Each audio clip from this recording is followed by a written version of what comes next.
Good afternoon, everybody. Thank you so much for being here with me tonight. I've been looking forward to this conversation for a little bit. I've been listening to my guest today for quite a while. He's appeared on a bunch of our mutual friends podcasts, Rachel Wilson, Buck Johnson, Tommy Salmons, a bunch of just absolutely fantastic people. And he's definitely had me questioning a lot of my core beliefs and a lot of things that I've kind of always taken for granted in my worldview. So I don't want to keep you guys too long in this portion of the show because I'm sure this is going to be a very, very good conversation. Make sure you go to all the links below where you could find my guest, myself, everything I got going on, tigerfitness.com, specifically through the link below to use my affiliate and get all their wonderful supplements, drinklmnt.com/in liberty and health for the world's greatest electrolytes, and foxsonscoffee.com. Make sure you use code Kyle at checkout. And without further ado, let's rock and roll. What is up, everybody? My name is Kyle Matovcik. I am the host of the In Liberty and Health podcast, where we talk all things liberty, health, and wellness, and beyond. My hope is to encourage and spread the message of liberty and physical and mental well-being.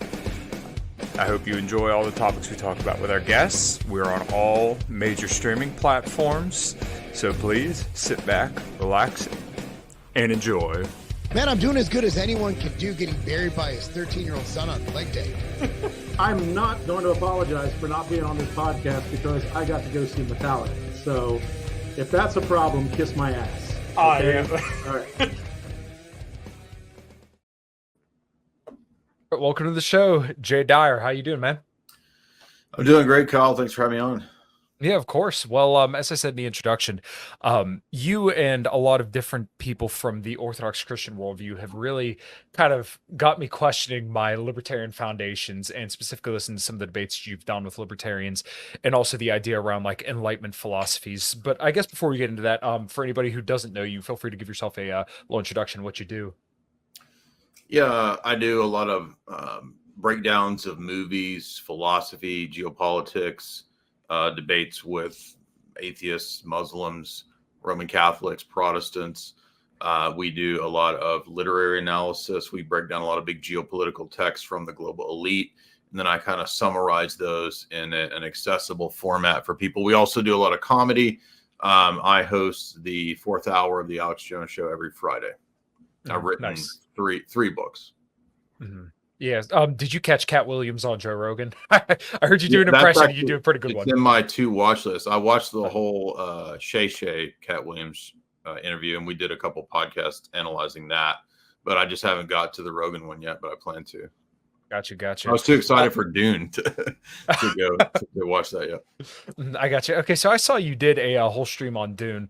My wife and I watched it once, and I didn't quite follow it, but it seems to be a very, very big cultural thing because I see everybody talking about Dune. So I guess we could maybe start there. Why is everybody so obsessed with Dune? What's kind of the whole deal with this, and what's your kind of understanding of the meta of it? Probably most people are obsessed with it because a lot of the culture is nerdified, and so sci-fi rules the day.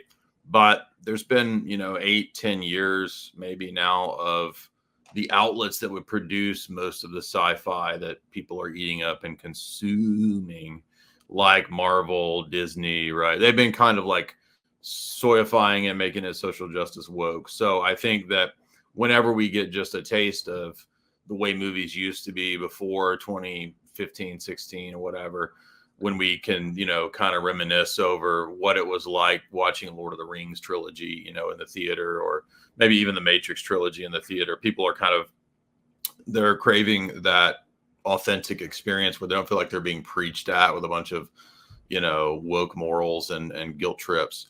So that's part of it, I think. And at the same time, Dune is a unique series of novels. I read the first 2, and I grew up really loving the David Lynch version, and ended up reading Dune 1 maybe 10 years ago. I really liked it, and I branched out, read the second one recently.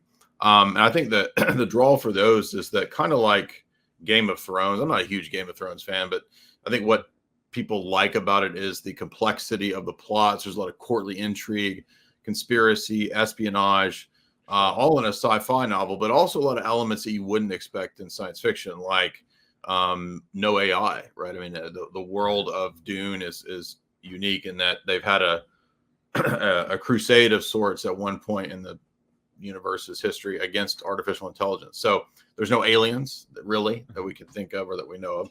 So aliens, AI, the very staples of classic sci-fi are not there. And Herbert was a unique figure who doesn't fit into the traditional normie liberal sphere of science fiction like most of science fiction authors would be.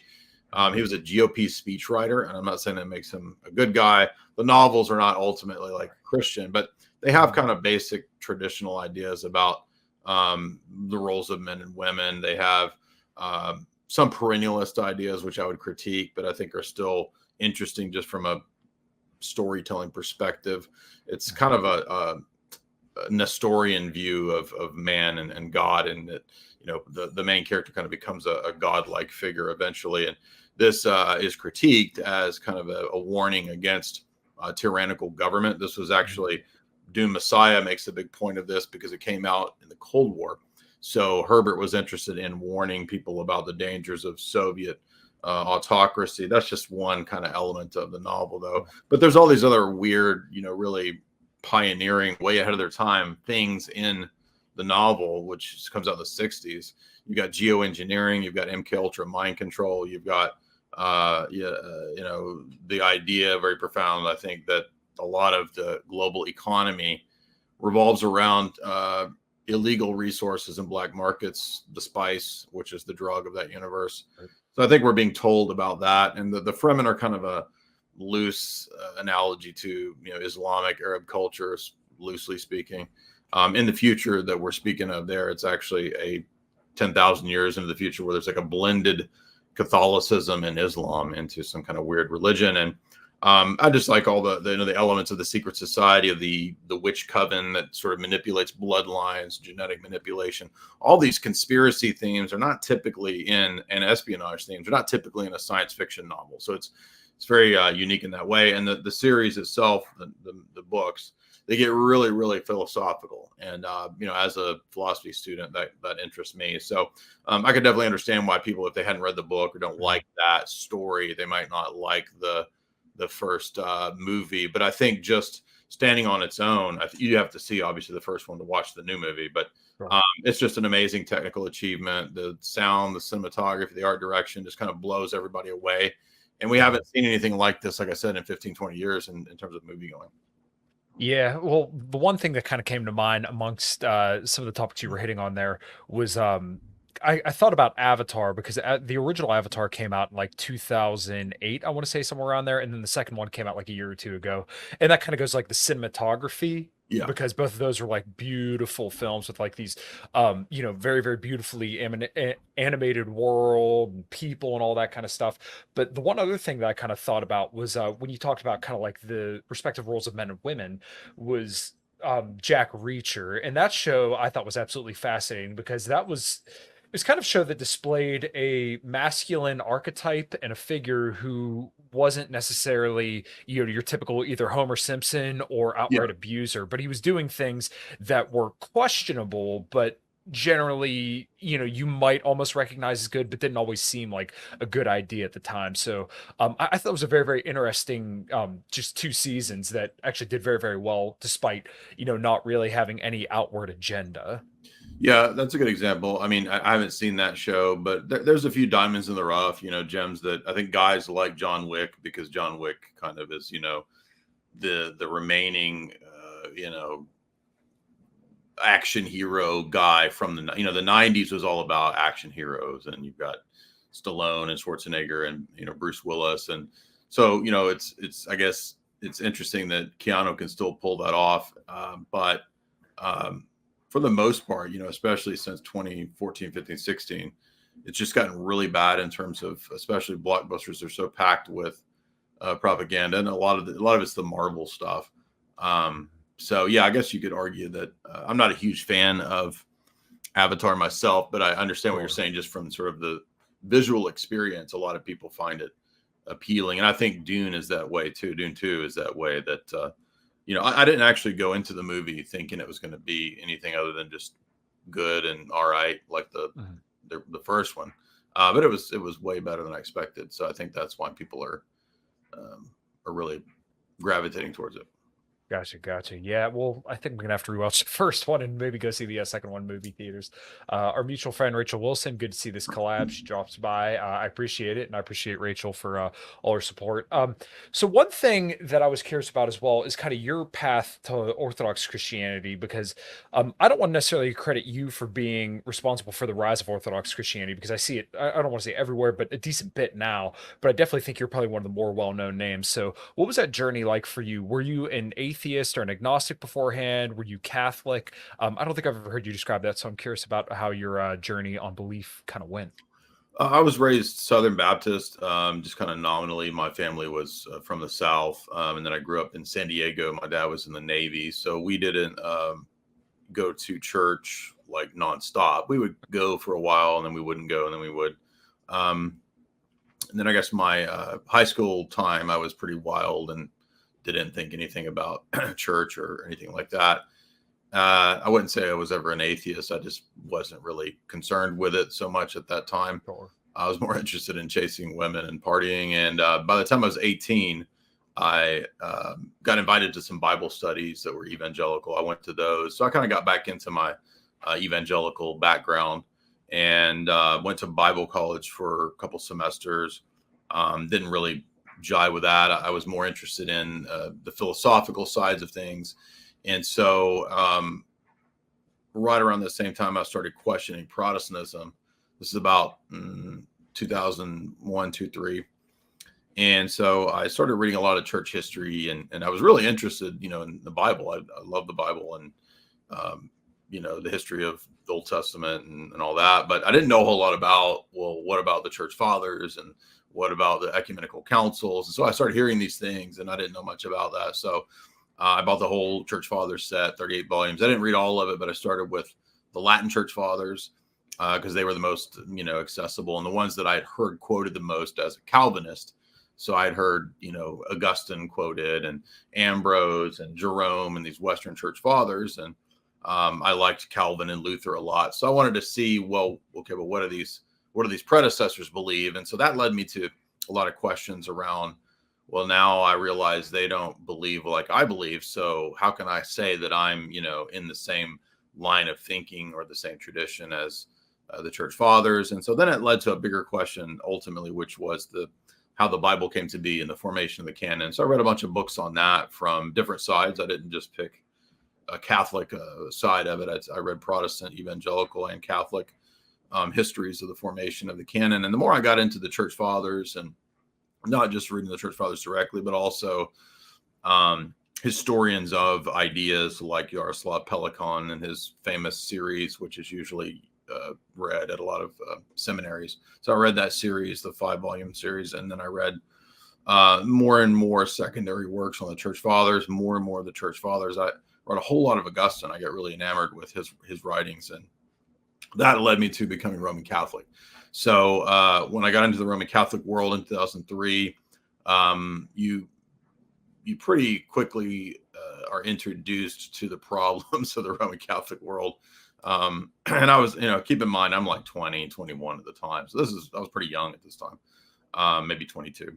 And you're really idealistic when you're in your early 20s. And then you kind of study deeper and deeper into the problems of Catholic theology, and you're trying to grapple with this. And I grappled with it for maybe 7 or 8 years. And I started having my doubts about the office of the papacy.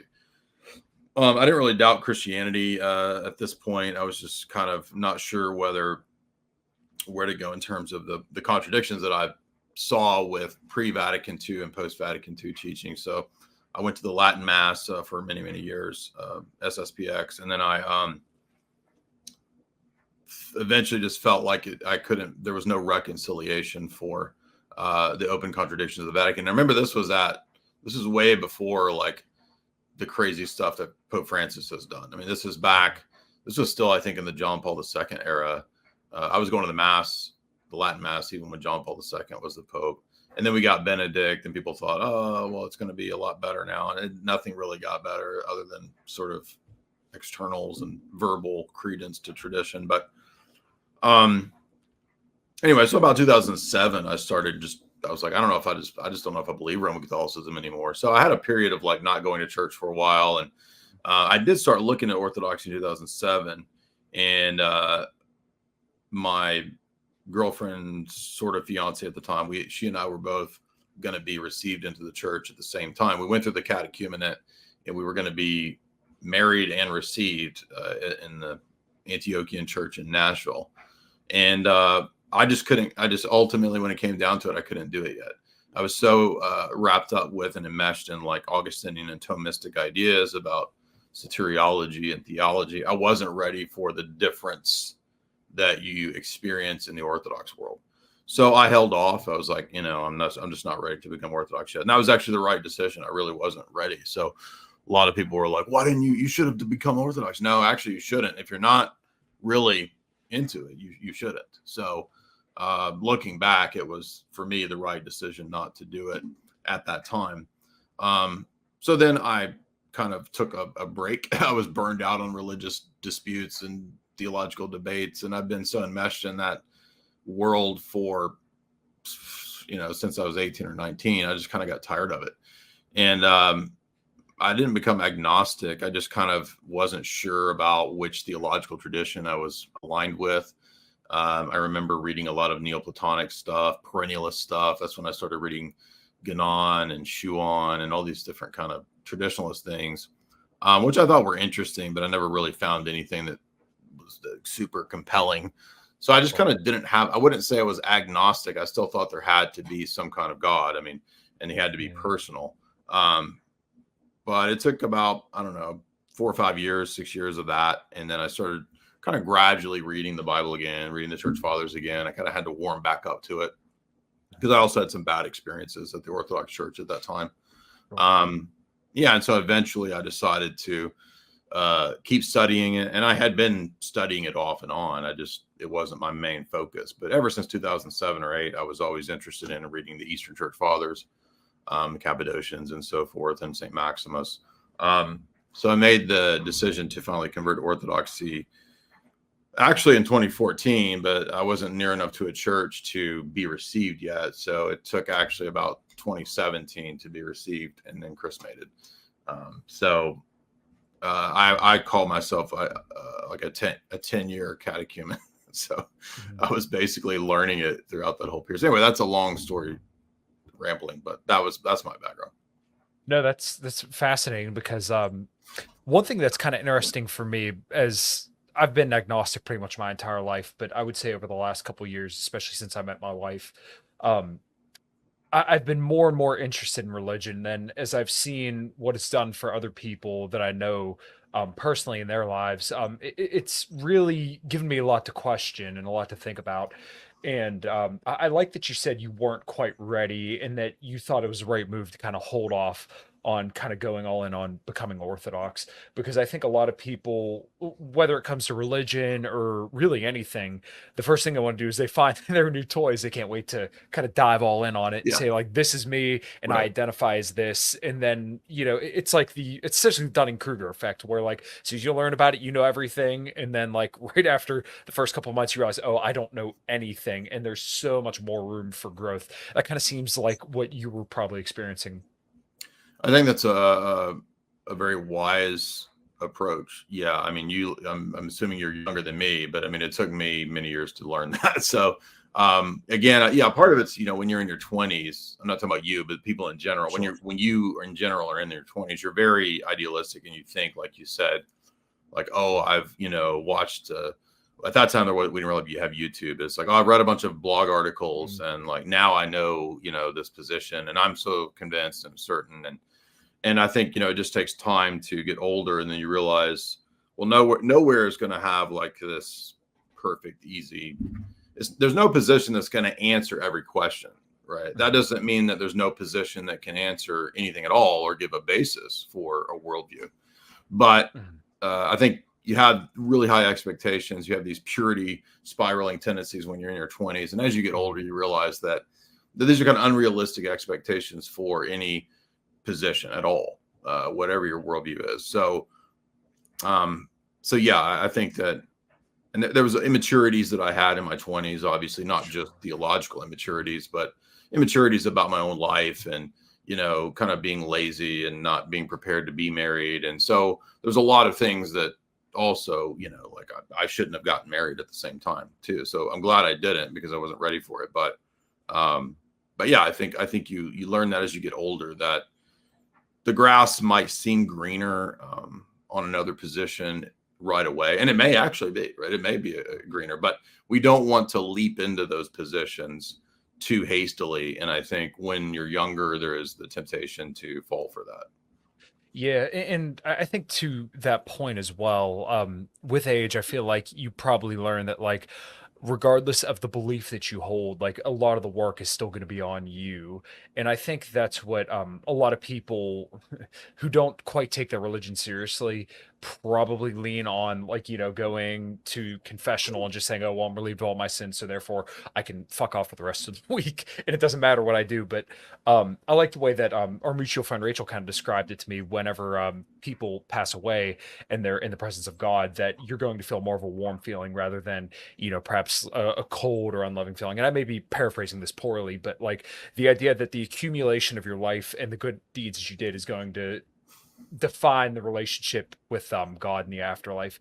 That was something that was very, very fascinating to me in the way that she'd explained it. And I'm incredibly ignorant of religion. So, like I said, this is just over the last couple of months, kind of diving into this stuff has been very, very fascinating for me. And you've definitely played a part in that, as well as Rachel, Tommy, and some of the other people that I mentioned. Yeah, I mean, I think there's an attitude typically. One big difference that I think you're hitting on, and you can correct me if I misunderstood you, is that in the typical Western ideas of religion, whether it's Protestant or Roman Catholic, like the typical attitude is like God, the stern judge, and then I'm guilty. And, if I go and kind of do these religious rituals, I'll be straight. You know what I mean? I can go back to whatever. And I think the difference is that Orthodoxy is more like a rehab program, like in the sense that we're all kind of going into the situation where there's not a mechanical exchange. I mean, you could conceivably make it a mechanical exchange if that's what you chose to do. But like in my experience, it's more so like confession isn't like a mechanical exchange. It's more like a very personal situation of like having a personal trainer.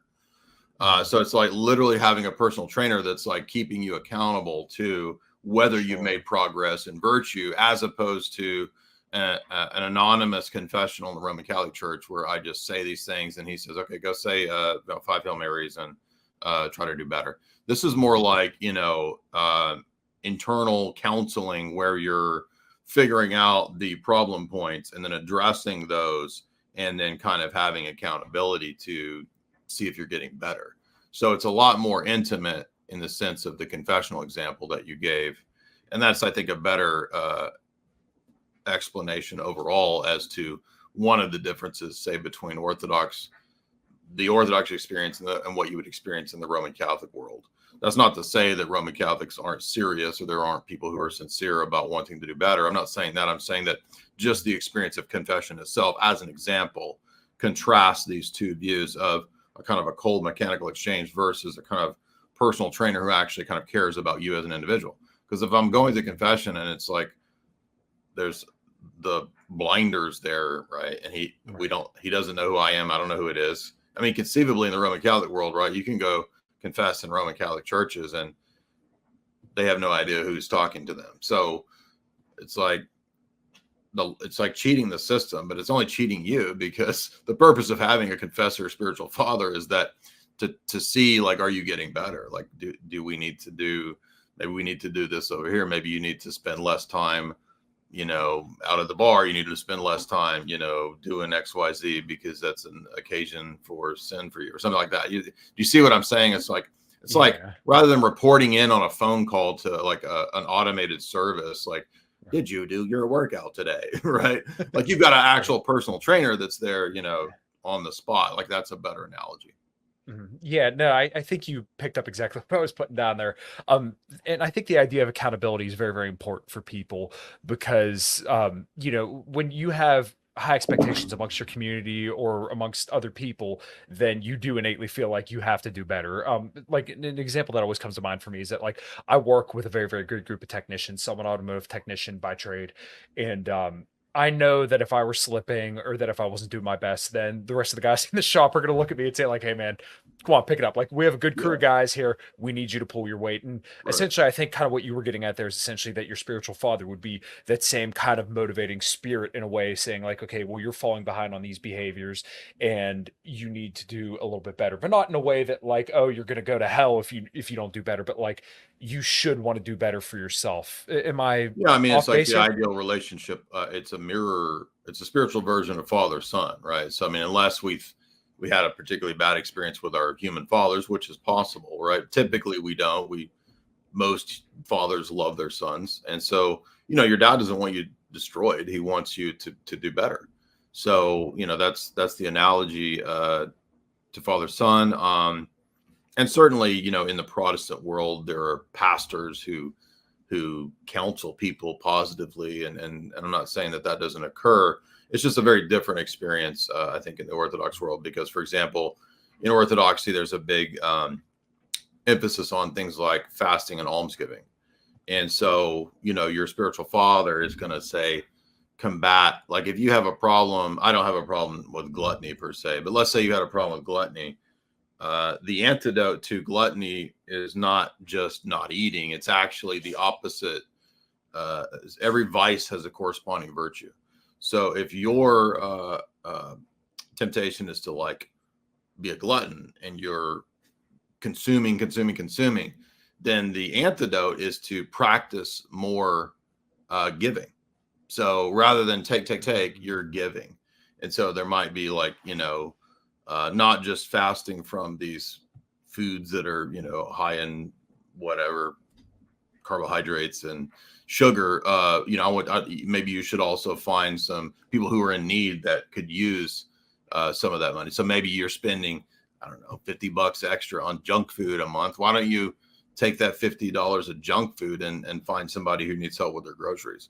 You see what I'm saying? That might be a potential antidote. And so getting in the practice of virtue is how we acquire the virtues. And that's different than like an average, maybe Protestant pastor who they're not typically going to, even stress almsgiving unless it's like, give me more money for the church, or like Protestants might do something, pastors might do something like that. But it's just a very different approach to virtue and vice. Whereas in the Protestant world, it's a lot more like, ask God for forgiveness, and then like God's disposition changes towards you, and it's like, but I'm the one that needs to actually have the interchange. It's not just me paying off God or like doing something to be in His favor, like a mob boss, right? Like God's the mob boss, and you send your 20% commission up to the Godfather, then you're good. It's like, no, actually, I need the healing though. I need the inner transformation. I think that's a good analogy to the difference there. Yeah, that's actually fascinating. Everything you said there, specifically with laying out the vice and virtues. I've never heard anybody lay it out that way, but I think that's beautiful, really, in its nature. So one thing that I also want to kind of touch on, it seems like I would say I'm kind of included in the red pill sphere right now, and um, I'm curious if you see a similar bastardization of religion in the way that people kind of talk about religion in alt media right now. By the way that like people are representing it. So maybe I'm not articulating this perfectly, but like when I see people who just kind of flip over to religion right away and then want to, preach to everybody sanctimoniously and never acknowledge their own previous sins, and just kind of the way that alt media just bastardizes everything now, right? I'm sure you see this in droves, but I'm curious if like you think that's a net negative or a net positive, because like I said, I don't think it's just goes for religion, but it just seems like kind of like the current day, everything that's good, the alt media will take it, and then you're going to have dumbasses that just go out and fuck it up. Yeah, it's a really annoying phenomenon. I'm not sure what the solution is. I personally, I tend to not pay any attention to the For You. So like, Sure. I tell my wife this. You're so much smarter than me. My wife follows, she pulls up Twitter and she gets on the For You, and then, you know, she's coming to me. So-and-so said this, so-and-so said this. And I'm like, I don't care. Don't tell me what's on the For You. I never, ever look at the For You. Now, maybe other people can handle it better. I just don't do it. So, I mean, that's not obviously going to solve this problem, but Right. I mean, as people are more and more, you know, deracinated in modernity, they're going to be looking more and more for answers, for authenticity, for tradition. And so they're going to be looking across the spectrum of Catholicism, classical Protestantism, Anglicanism, you know, traditionalism. I mean, they might be looking at Orthodoxy, all kinds of different things. So I think that as things get crazier, more and more people are going to continue to operate this way. I don't know there's no answer really to stopping grifters or to stopping people who were suddenly become super self-righteous. I find it to be really annoying. People might think that I'm like a heated debate bro or whatever, but like, you don't see me preaching and going crazy on morals. No, real quick, I wanted to don't touch do on that real quick. Every time I've Yeah. seen you debate somebody, my interpretation, because I watch your Liquid Zulu debate, I watch your one with Austin Peterson, and I watch your one with Stefan Molyneux.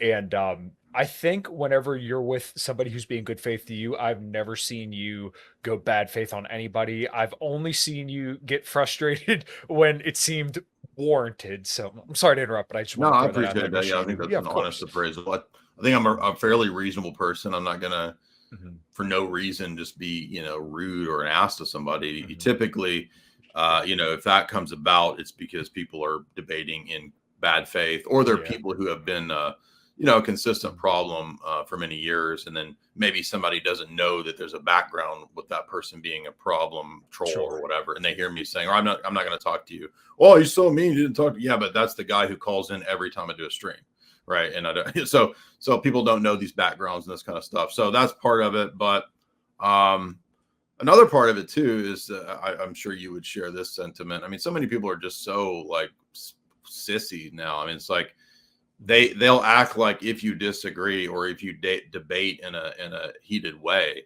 that's somehow like hurtful to them, and then it's attack on them, and it's which is not. It's just ridiculous. I mean, that's just what men do. Men debate. Men have disagreements. They can get heated. If it gets to the point where people are, you know, ready to fight, a dude, you know, dudes can step outside and like wrestle it out or whatever, you know what I mean, and let it go.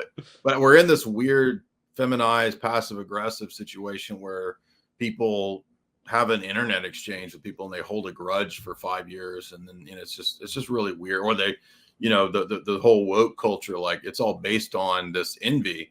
Cancel culture really, I think, is just a technique of trying to bring other people down who are doing well.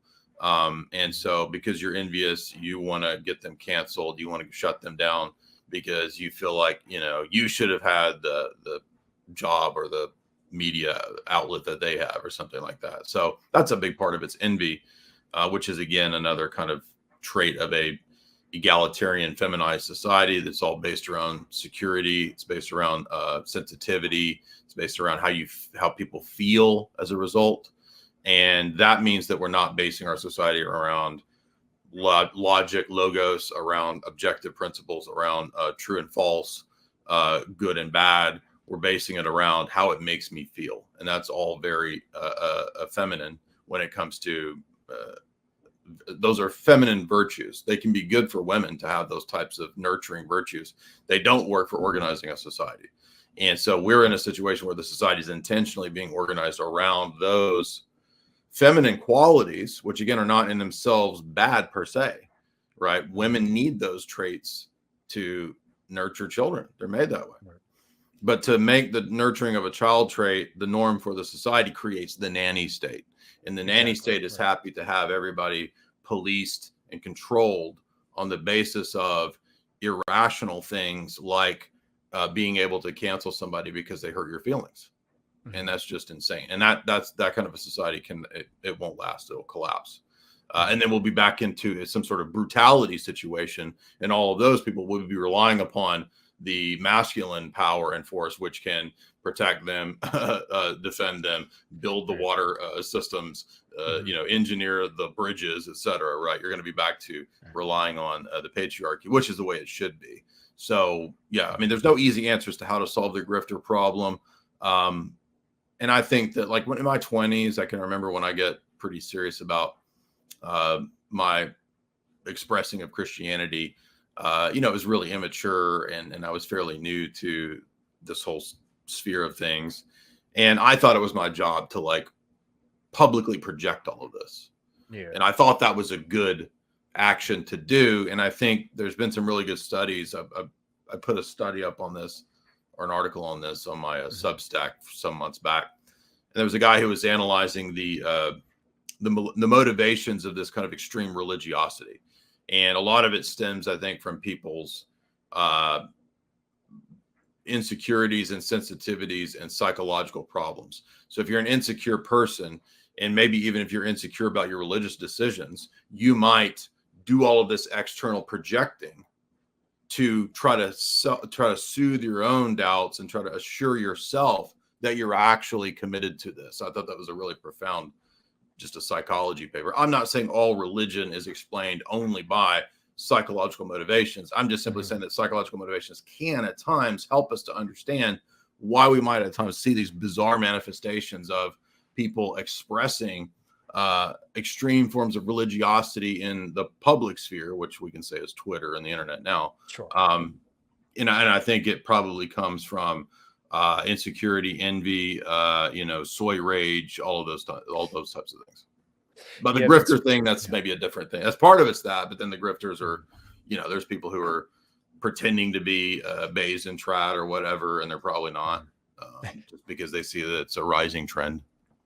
Yeah, and that's one thing that I've noticed definitely over the last year, because is like with the rise of Donald Trump back in like 2016 up until now, you see a lot. Yeah, you see a lot more of like a right-wing revival, but obviously since October 7th, some of these right-wingers, you could question their values whenever they're willing to shout people down over disagreements on that little country over in the Middle East, which has been absolutely fascinating. And for me, it wasn't unpredictable at all, because I more so look at things from a human psychology standpoint, where you understand, much to your point, that people are, when it comes to their personal beliefs, they're going to double down, triple down on them sometimes whenever they're called to the carpet. I think you and I are both probably intellectually honest enough people that, a lot of positions that we hold, if called into sufficient question with sufficient evidence, would probably change our minds. We would start doubting it, yeah. Exactly. But I think a lot of people, when it comes to Donald Trump, is like the perfect example, where like you see the whole left half of America will say he's the worst person ever, and you can't convince them otherwise. And the whole right half of America will tell you he's the best person in the world, and you cannot tell them otherwise.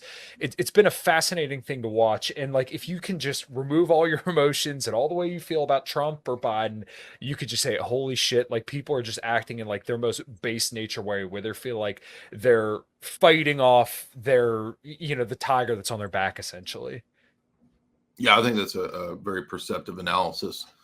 My friend David Patrick Harry, he's done a lot of live streams where he talks about how there's a pattern to this, rise of dissident right, whatever we want to talk about. We had Trump coming on the scene.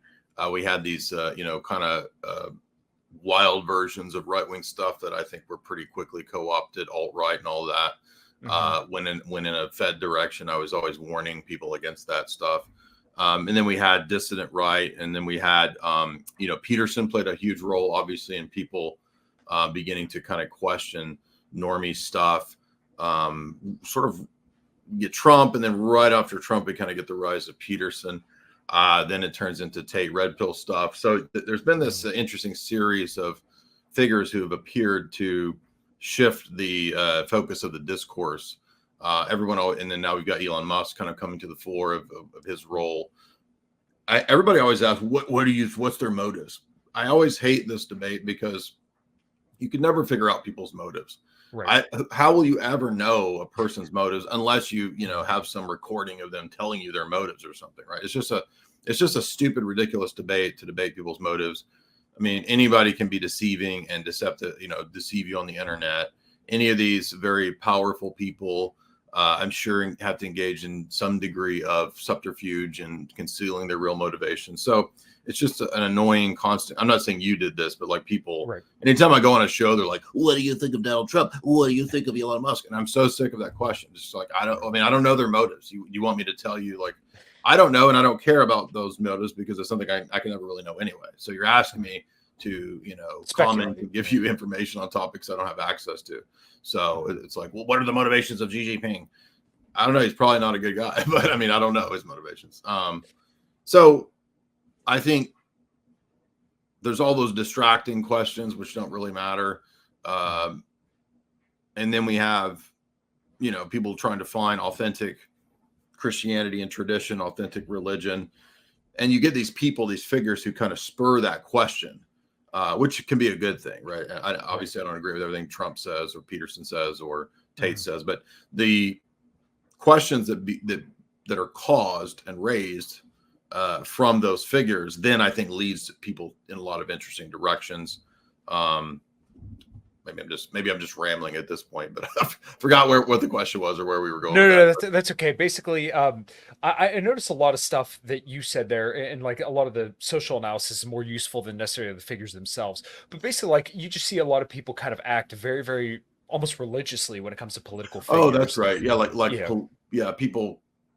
I think humans are fundamentally religious. I do agree with that analysis. And that doesn't mean that you can't strive to be objective and to refine your worldview or your position based on. It's about understanding your bias. Yeah, I mean, I've changed my position a few times, like not zillions of times, but I was raised Baptist, got into Calvinism, then I became Roman Catholic, and then started questioning that based on information that I encountered. So, and then the changes continue on from there to eventually being Orthodox. So, yeah, I think there's I don't know what the perfect balance is to that. There is no perfect, easy answer to that. It's something that I think you have to get learned experience, learned wisdom from. It's not just a question that's solved by knowledge. I think when you're young, you think that you can solve all these problems like you're some kind of Spurg machine with more and more information and data. But you actually need the wisdom of lived experience to apply the information at the right time in the right way. So that's something that only comes with age. And not everybody gets wisdom. I see so many people today, like you're pointing out with like the online, pretending to be righteous sphere. And I mean, to me, a lot of these people, like they come off as like obvious fakes. And so I'm like, where is there anybody? Nobody has any discernment. Nobody can discern between like, true and false, good and bad here. My light just went out. My battery died. But but yeah, and I'm not saying that people can't debate morals. I'm just saying, like, I've always found it distasteful when people take this like super hyper moral approach, as many people do on Twitter and places like that, when they're like, like you said, like you were an atheist last year and now you're like this super hyper moral. It just it grates on my nerves, but it's a mistake I guess we all make. I made those mistakes when I was young, but I think so worldviews are religious. People hold them in a religious way, and most of the time people are not motivated by logic. They're motivated by emotion, psychological things. They're motivated by base desires. Yeah, Rachel let me try to turn this light back on. Yeah, you're good. It's gonna get dark. Yeah, that's all right. You still look good. Don't worry. Peterson was right about people thinking they can fix the whole world when they can't even clean their own room. To her point, yeah, I think that was a really, really good point. I think that did a lot for people. And like, it sounds so simple, and it is essentially a platitude, but I do think it's useful for people to at least consider, as the saying goes, consider the log in your own eye before you consider the speck in your neighbor's. I might be butchering that, but I think that's kind of the ethos that she's kind of getting there. Yeah, I think a lot of people think that, morals is kind of just the easiest thing to go to, is to just go after, be this really annoying, preachy person.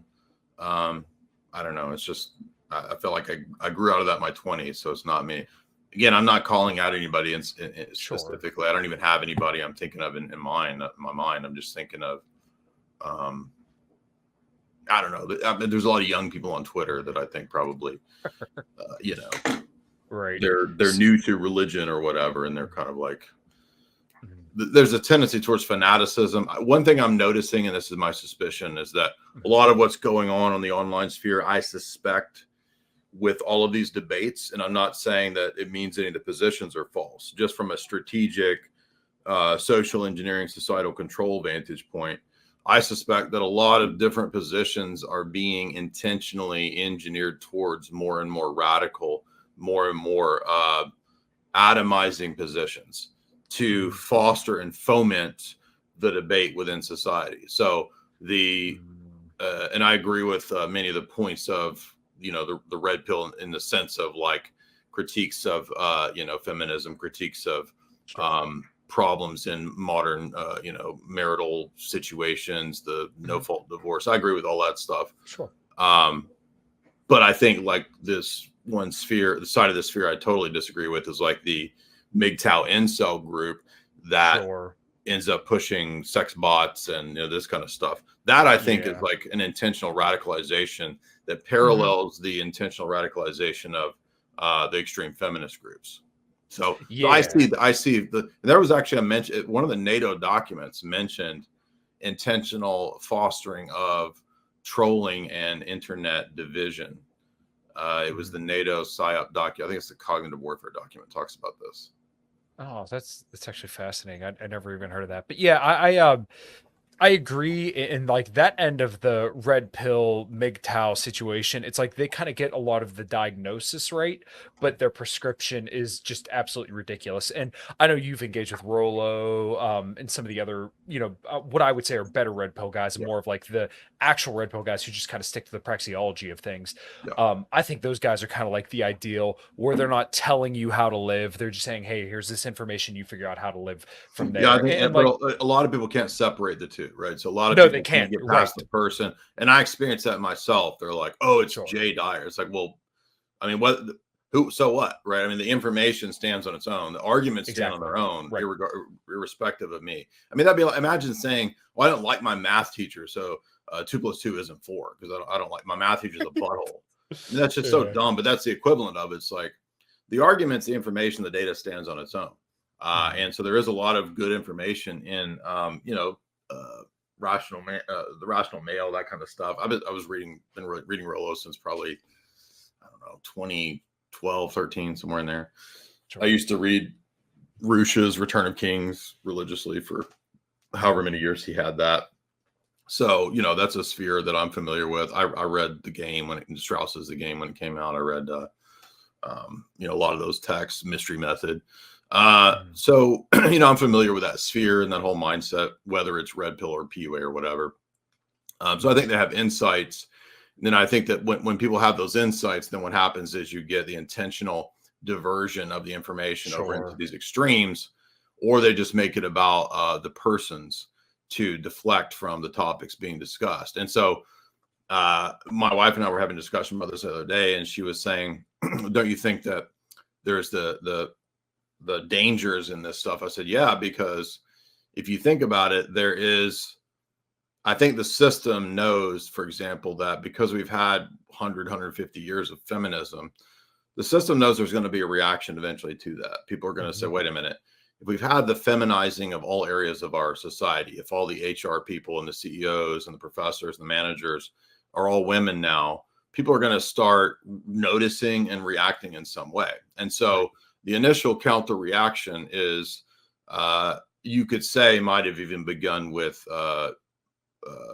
Paul Elam and people like the MGTOW Spearhead. I used to read Yeah. Spearhead back in the That was day. back like late 2010s, probably Yeah, like exactly. 2014-ish, somewhere around there. So then the characterization is that, oh well, that's all this group of people and they all believe this over here, Right. Judge the and that's group not, by its worst members. yeah, and that's not accurate, because this movement ended up splintering in a lot of different directions. Where I met like a guy in 2012 or 13, 14, somewhere in there. He had written a book about divorce laws in Canada because he'd been screwed over in the divorce courts in Canada, and his book was about that whole changing of the justice system in Canada to favor whatever women said, even if the women were not fit to be the guardians, right, custodians, whatever, the children. And so at that time, right, the focus was either pickup artist community or men's rights concerned with family courts. And then it's sort of like, I guess, what Cernovich puts out his documentary challenging the feminist narratives, and he had that feminist woman in there and all that. And I think that then the title Red Pill, right, became kind of like associated with, in general, anything to do with the manosphere. When in reality, the manosphere was, if you read Return of Kings, you were reading stuff that was manosphere, pickup artists, philosophy, religion, economics, all of that. It was all over the place, right? Mm-hmm. So it was pulling from a lot of different arenas. And then you had certain people, Royce. I read Royce for years and years and years. And he was focusing on the cathedral, the culture war, feminism in the culture.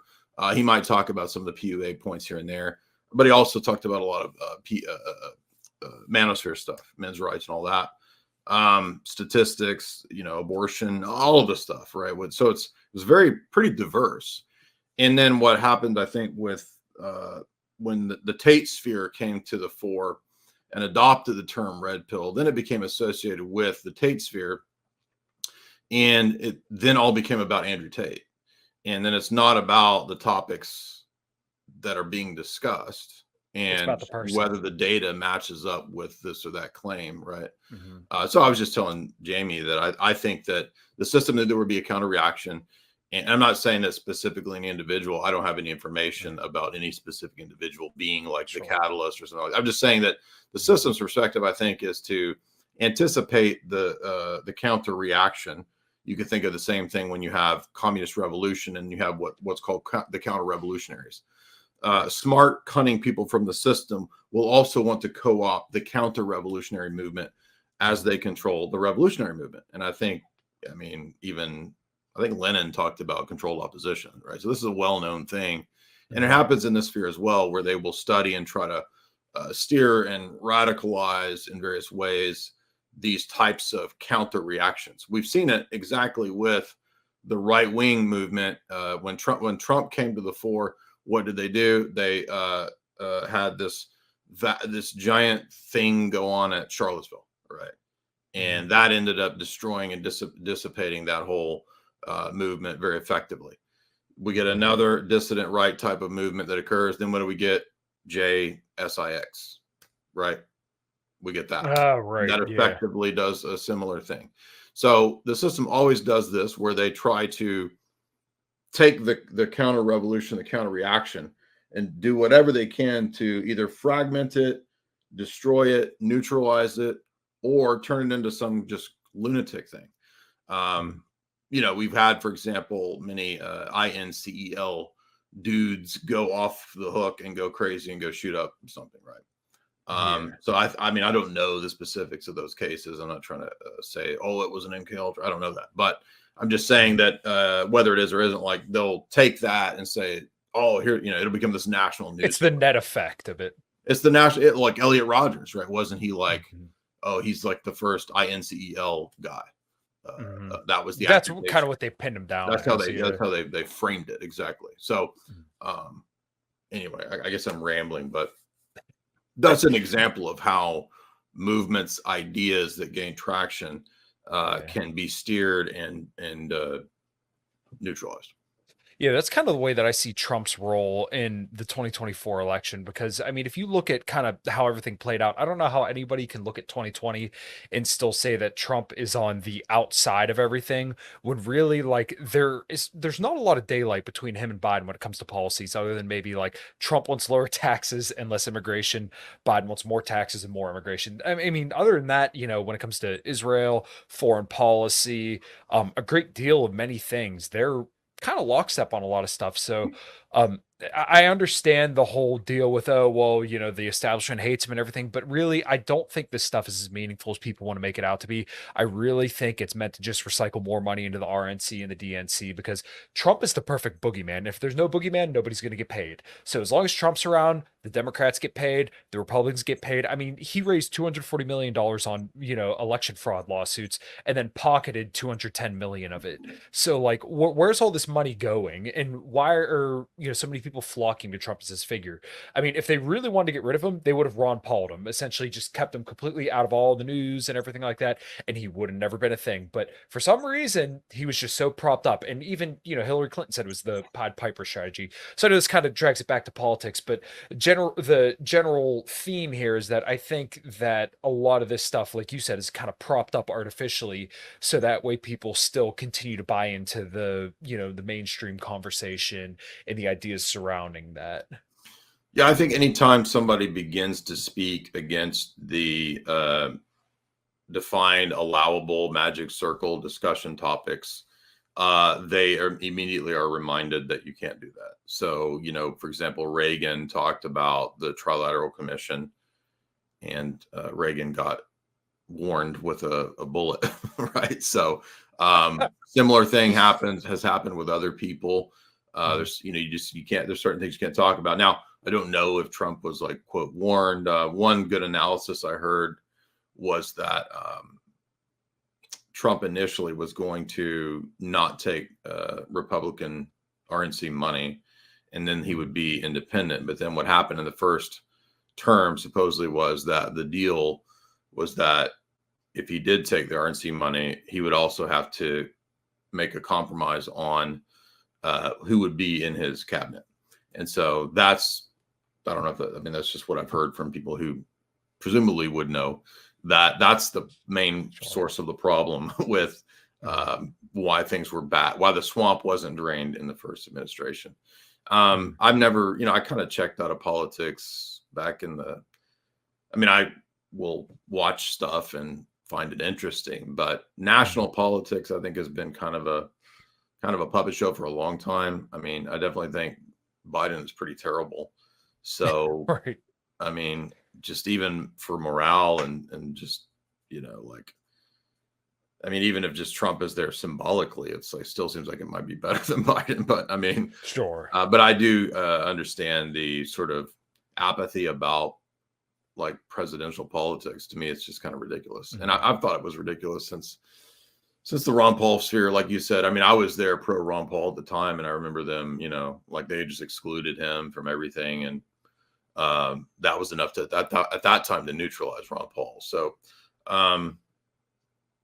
yeah, I don't know what to say about the Trump phenomenon. I didn't really have super high expectations. So, You know, I think that probably Trump is just kind of a boomer on a lot of issues, like unbending on, you know, areas which just seem absurd to me. I mean, the Stabby program, it was ridiculous. His position on Bitcoin is totally boomer. I mean, I just think that there's certain issues that boomers and evangelical boomers, they will never, it's just, they're never going to get out of that. They're never going to question like premillennial Zionism if they're a boomer Christian. They're never going to question stonks and the dollar, which is fiat and worthless ultimately. Right. They're never going to conceive of what Bitcoin is. I mean, they're just, I mean, if a boomer can question JFK, that's all we can expect. That's all we can expect. I'm serious. Like, because the only things that boomers were allowed to question were like the Vietnam War, man, or UFOs, right? I mean, UFOs, JFK, and the war. That's literally all the boomers were allowed to question. And that's pretty much all they have ever questioned. So foreign policy, they're not going to question foreign. So what's the point? Right. Okay. So one thing that I kind of, we're just waiting for, if I make that joke, boomers will get mad, but I was going to make a cleansing joke, but it's just a joke. No, go ahead. Like in the next 5 to 10 years, we were making this joke on my live show. I love boomers, by the way, that are at least not evil. So I'm not hating boomers. It's just a joke. I've been making boomer jokes for 10 years. We were talking about not the great cleansing, but we were talking about so basically in 5 to 10 years, I mean, we're going to be ruled by the Gen X, man. It's the Gen X are going to it took me a second. Yeah. We're going to be ruled by the Gen X are our new overlords. That's what I'm trying to say. So it's time to start thinking about, hey, we've at least got a little more open-mindedness with conspiracy realities, so to speak, with the Gen X than we do with any of the boomers. So sure. Maybe we can hope for things getting better with Gen X as our overlords.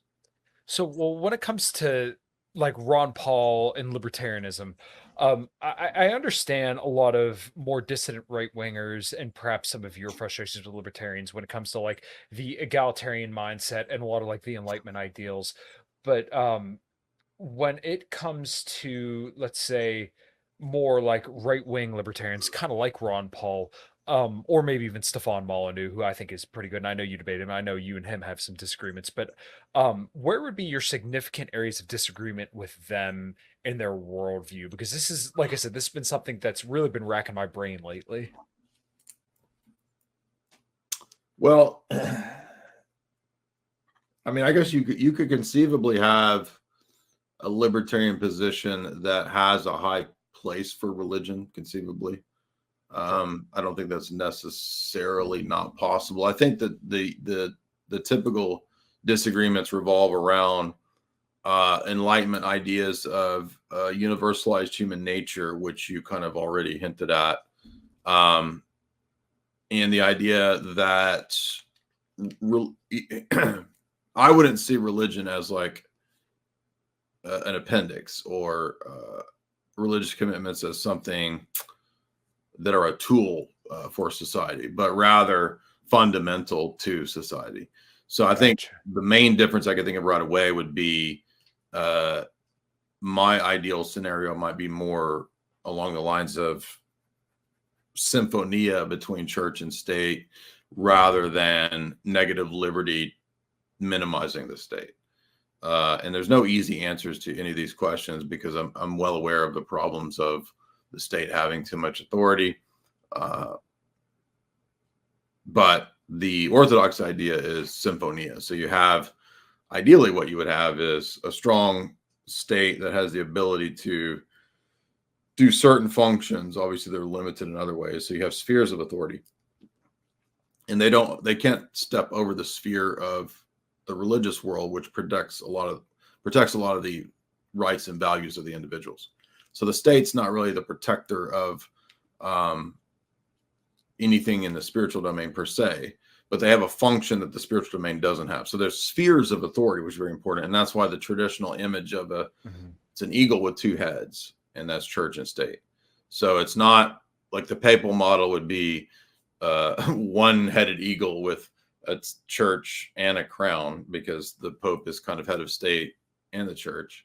Whereas the Byzantine classic model is, and you still see this in the symbol of Russian government, is church and state. I'm not saying the Russian government is symphonia, it's not, but that's the meaning of the symbol. So the ideal that we would have is something like that. How exactly that's fleshed out in terms of, what laws are going to be in place to restrict the private public sphere. I mean, I don't have any easy answers to that. That's super complex questions.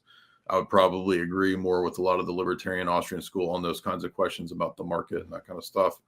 But main point would probably just be the role and place of the church in a society that, the Enlightenment was pretty stringent upon separating, and basically having there's a good Russian philosopher who wrote a book. His name is Papianatsev, and he wrote a book called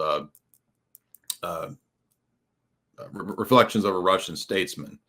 And in either the second or third chapter, he has a really good analysis where he says that you think that when you have the separation of church and state, you're going to get this independence, but what you actually get is the state becomes the new church.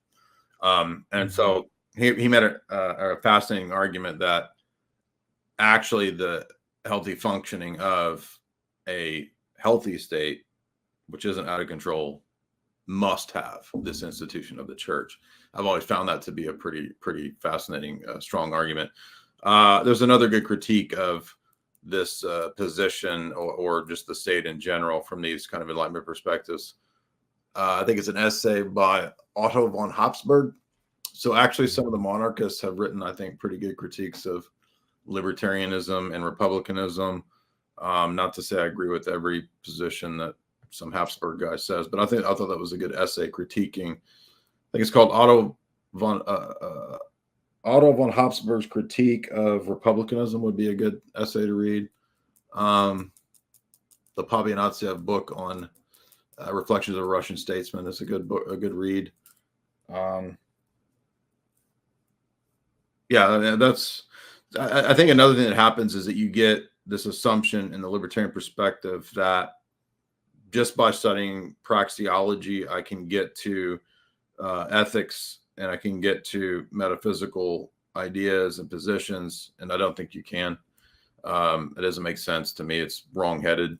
So I would say that while praxeology can definitely give us information and data, just like if I were to read, Rollo's book on praxeology of the rational male and the rational mind and all that, and how humans act, I could definitely get a lot of that data, but it's not going to give me the ability to make a value judgment. I can't get an ought from an is, right? And so studying what happens cannot tell me what ought to happen. And that's why we need the religious system then functions as the means to get the ought. Does that make sense? Yeah, no, it does. So then I guess my follow-up question to that would be, perhaps not a question. Well, no. Jordan Peterson basically lays out that, like, when it comes to atheists, that they believe as if they act as if they believe in God. Would you kind of say that's a valid statement, or would you disagree with that? And if you do, where would you depart from that? No, I totally agree with that. That's a critique that, I've gotten it from, I think, Bahnsen, back when I was a Calvinist, when I was 18, 19, 20, I was reading Greg Bahnsen and Cornelius Van Til, and they made that argument frequently. So that's kind of an argument that's been around for a while. Maybe even you could argue Dostoevsky makes this kind of an argument. So no, I would totally agree with that. Okay, so then I guess the next question would be, why do you think it's just the culture and the civilization around atheists that kind of keep them behaving in a rightful way? Because I'm agnostic, and like I said earlier, I've been questioning a lot of my foundations over the last couple months, and I do kind of run into the question, okay, well, why do I behave the way that I do? Because I don't have necessarily a religious grounding, although I believe religious values and religion for people is generally good. I just never had the same experience that would convince me overwhelmingly that there is a God, but I see the utility in religion. So maybe you call me a consequentialist in that respect, where I see that, like, okay, the consequence of people believing in religion is that society tends to flourish. Right. But once again, that doesn't feel right to say, because it's like, I don't believe in it, but I understand the consequences. Yeah, I think you're right there that, like, that would be a pragmatic argument. I was reading this book on the CIA's approach to religion, especially during the Cold War. It's a really good book I've been covering. It's called Aaron into the Wilderness, the history of the CIA and religion. And I just finished the chapter where that guy was saying basically what you just said, that especially during the Cold War, but even prior to that, and even still, the CIA really saw the value of whatever religion in terms of the region that they were studying and wanting to maybe have a regime change or project soft power into. Religion is seen as essentially a tool that helps the society. It's the glue of a society, perhaps. It's the the moral meaning source of a society. This is all kind of stuff that Peterson would say. I think those things are observably the case. Now, whether that means that religion is false or true it's a different question, right? So again, like, psychological reports have value, but if I were to give a psychological report like, people believe in God because, this is Bertrand Russell's argument, he says people believe in God because they're weak. Well, that's a fallacy, first of all. Sure. So that doesn't prove it right or wrong. So the reasons that people come to believe something doesn't itself dictate or determine whether the belief is true or false. Because I might, for example, have bad motivations or bad reasons by which I believe something true, right? So maybe, you say, Jay, why do you believe 2 + 2 is 4? And I say, I do believe 2 + 2 is 4. And I believe it because Bill Cosby came to me in a dream last night and told me. Okay, that's not a good reason to believe that 2 + 2 is 4, but it's true, right? So I can have bad reasons for true beliefs. And so likewise, I might have bad psychological motivations for a belief or a disbelief, but those things have nothing to do with whether it's true or false. But it still can be relevant information to know why people are motivated to believe this thing or that thing. Anyway, so I think that it's very valuable to look at the motivations and the pragmatic utility of religion and all that. But what religion is true or false and this kind of stuff, that's a totally different question. And I don't think they're invalid questions. I think they're very valid. But yeah, I mean, so basically, the transcendental argument runs that the only way to have an objective basis or argumentation for right and wrong, for true and false, for more metaphysics, which would be things like the good and so forth, is that you need some kind of worldview which grounds those things, because those are very all-encompassing types of claims, right? So in other words, to have belief in the good, I have to have some account of the good. And to talk about the good, it's not going to just be a question of metaphysics. It's also ethical, because I'm saying that this is good and by extension, something else is bad. Good and bad are ethics, and they're also metaphysical claims.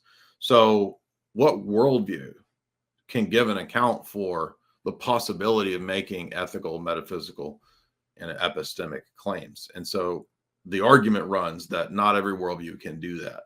So hence the Christian worldview can do that. So it actually provides the possibility for those. So I think that for me, that's the best apologetic, logical proof for God's existence.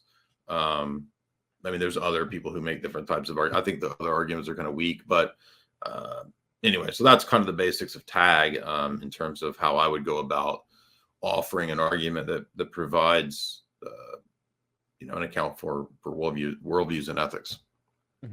Okay, I gotcha. Jeez.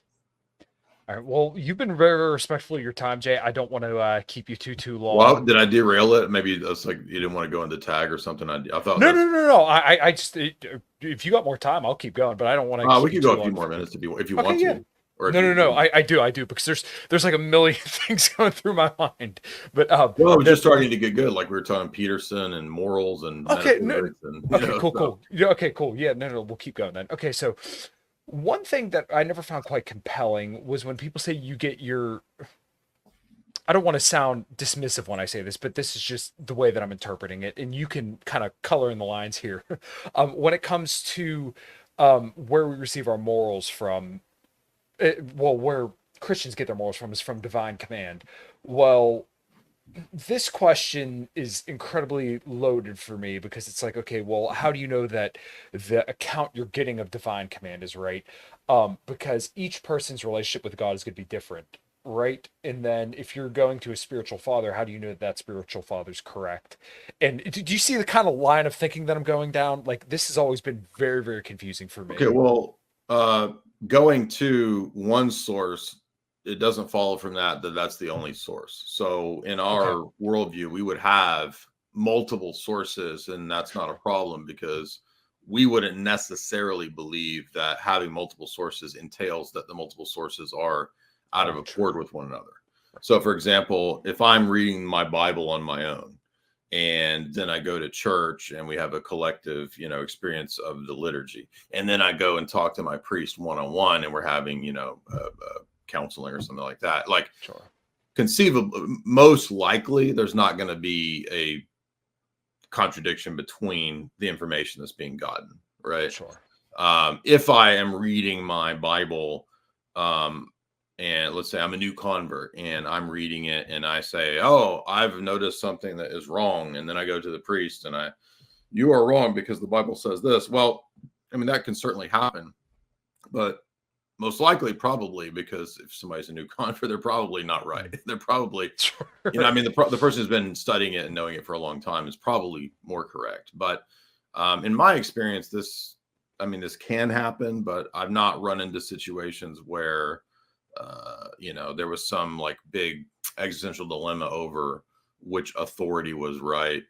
But I guess that, that's more of a lived experience that you would have to kind of see firsthand before you could really, because that's not going to translate to you. You haven't experienced that. So you don't know if that's the case. Maybe it isn't the case. Gotcha.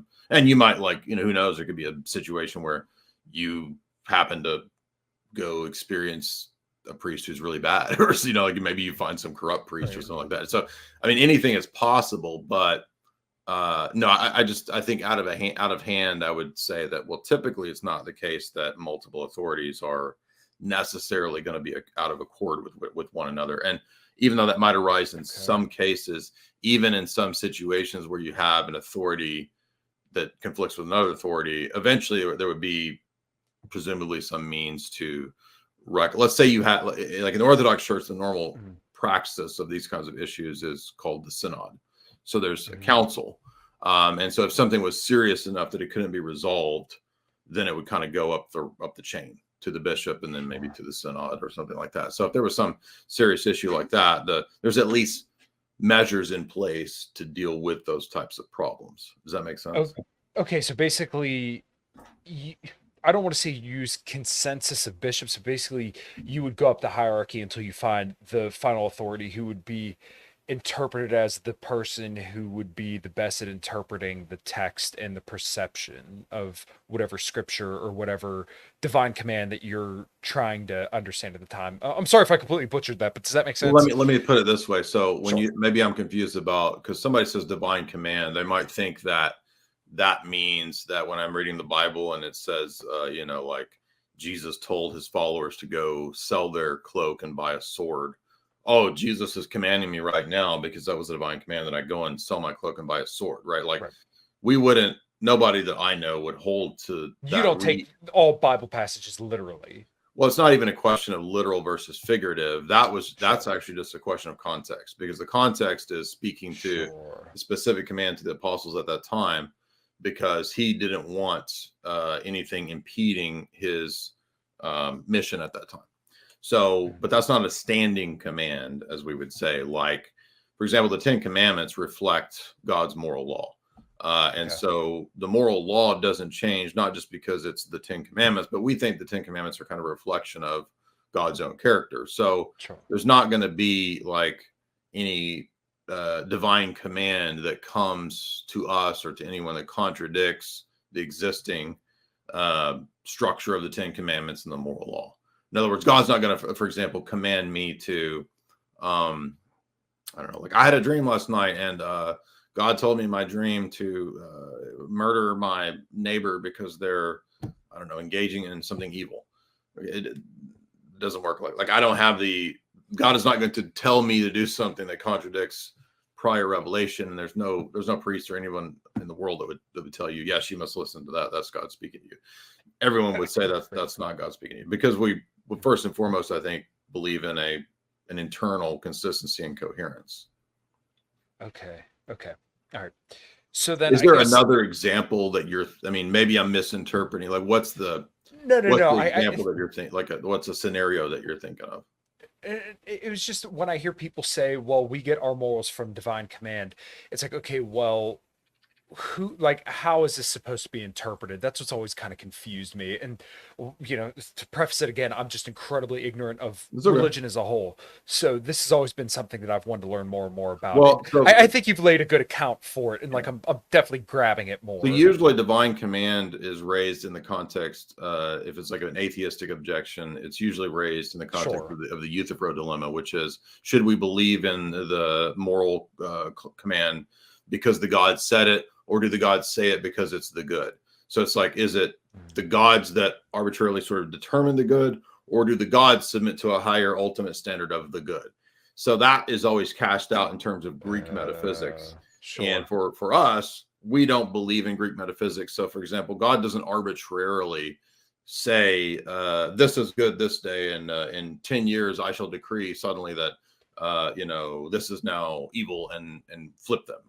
We don't believe that it ever occurs that way, for one, because Paul says it's impossible for God to lie. So God can't go against his own nature, and anything that has a nature in our view can't go against that nature in terms of like suddenly not being that nature, right? So humans can never not be human.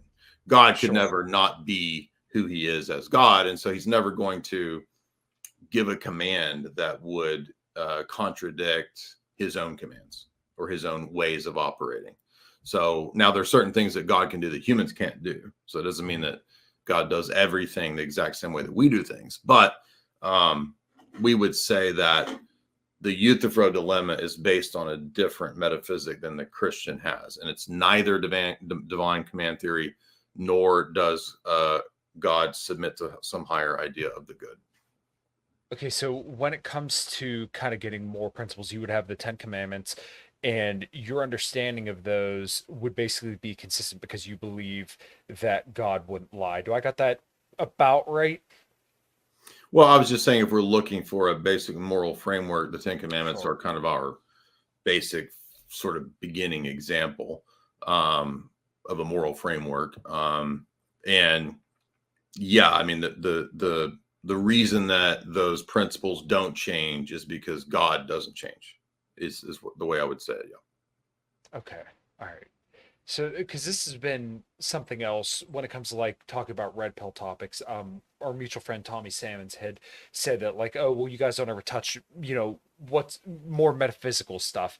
And my hold up with that is that essentially it's like, okay, well, whose metaphysics are you kind of appealing to? Because like the way that people of Islamic faith or maybe Catholic faith or Orthodox faith, the way that they kind of interpret those metaphysics and the way that they're going to navigate the world with that is going to be different. So like the way that I may view things that are immaterial is going to be completely different than somebody who believes something different than me. Am I making sense? I Or wouldn't am I say completely out of like bounds? in certain metaphysical principles, like, are there immaterial realities? Does an immaterial reality, is it something not extended in space and time? I mean, I don't think in those specific examples of like basic metaphysical ideas, I don't think we would disagree with a Roman Catholic or even a Muslim. I mean, there are significant, huge disagreements between Sure. mainly us and Muslims, maybe less, but still significant disagreements between us and a Roman Catholic. But I think it kind of depends on which specific metaphysical thing we're talking about, because, if I'm talking to Roman Catholic, we believe that there is causation. We believe there's teleology or purpose in the world.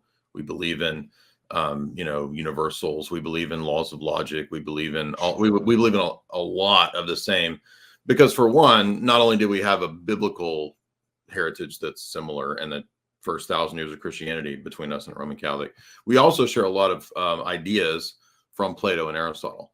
So, for example, Aristotle's ethics, has been very influential on the Christian tradition, and we would say that we have a version of virtue ethics, a la Aristotle. So there's a lot of commonality with things like Aristotle, but at the same time, significant differences. But the specific things that you listed, the immateriality of the soul, we would agree with. Angels, demons, I think we would agree with those basic ideas. Mm-hmm. Sure. Okay, so then I guess the next question that I've always had, and I don't think I've ever got a sufficient answer for, is what would make, let's say, so you're an Orthodox Christian, what would make you believe that your religion is the one right one? And I'm not necessarily saying that you're 100% certain that it is. Maybe you are, but I don't know. Why would, Roman Catholicism or any of the other religions be wrong denominations compared to the one that you've settled with? Is it just like the matter of how you studied it and the historical precedent for it, or what would be kind of like your reasoning for being Orthodox versus everything else and you believing that that's the highest truth? So I think certain arguments could be made that fit every possible worldview. That would be like a philosophical approach to the basic epistemic, metaphysical, and ethical questions. I could do a critique of the Roman Catholic Church on those three branches of philosophy. type view. Sure. I could also do a critique of the Roman Catholic position in terms of the shared first 1,000-year heritage that we have with Roman Catholics. And I would say, you know, things like if we look at the 7 ecumenical councils, each of those councils has canons, which is church law or canon law, that they passed and promoted and held to, that don't comport with the Vatican I definition of papal infallibility. The changes in the Roman Catholic Church from the time of Vatican I to post-Vatican II are pretty easy signifiers also that we could look at. So these would be more historical arguments. Sure. And then I think you could even, you know, depending upon what Roman Catholic I was talking to, I mean, we could go to biblical argumentation as well. So there's a lot of different avenues that one could make that kind of an argument. But one commonality is that we see a lot of similar approaches, for example, amongst Muslims, libertarians, and I could use Stefan Molyneux, Azrar Rashid, atheists, Thomists. They all have the exact same starting point of natural law, and to translate that into religion, that's natural theology. And I would out of a hand argue that all of those fall apart. So all the same critiques that you've seen, I don't know if you've seen the Muslim debates, but what's interesting is that the exact same argument that came about with Stefan Molyneux came about with Sheikh Azrar Rashid, which was that, well, there's just self-evident principles. Okay, well, what are those? How do we account for those? Oh, well, they just are. So there's a commonality here that, and this is interesting, that came out of the last Muslim debate. Some of the Muslim philosophers actually anticipated the Enlightenment philosophers. And that's, I think, the commonality, which I didn't even know this until fairly recently, last few years of doing these Muslim debates. Like I knew about a lot of critiques of Enlightenment philosophy and epistemology, but I didn't expect to find this as a commonality between Muslims, libertarians, Enlightenment philosophers, and atheists. So basically your critique of all of them would be that they kind of start with natural law as a given and kind of work from there. And you believe that divine command would take place before that? Well, you keep saying divine command, and so I'm not sure. Do you mean just the idea of revelation, or do you mean divine command theory of ethics? Divine command theory of ethics. I apologize. Yeah. That's okay. That's okay. I'm just trying to be precise so I don't reply to something that you don't mean. Okay.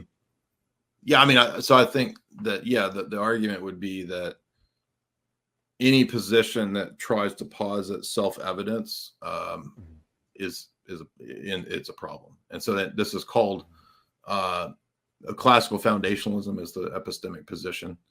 And that's the position that everybody shares here, where we're kind of just using classic and medieval notions of first principles. So, but the problem is that post-human Kant, the world begins to question first principles. So it's actually the Enlightenment that questions some of the Enlightenment arguments. And then it puts us in this position of a lot of skepticism and postmodernity. So the question is, well, okay, so the Enlightenment is trying to get away from superstitions. It's trying to cleanse our worldviews from not having certitude and not having knowledge, right? Because Descartes kicks a lot of this off, seeking indubitable certitude. And then we get Kant and Hume and Locke taking the questions to a next level of, well, indubitable certitude is probably not going to be had through rationalism of Descartes. So it's probably going to be had, if we can have it, through something relating to empirical sense data.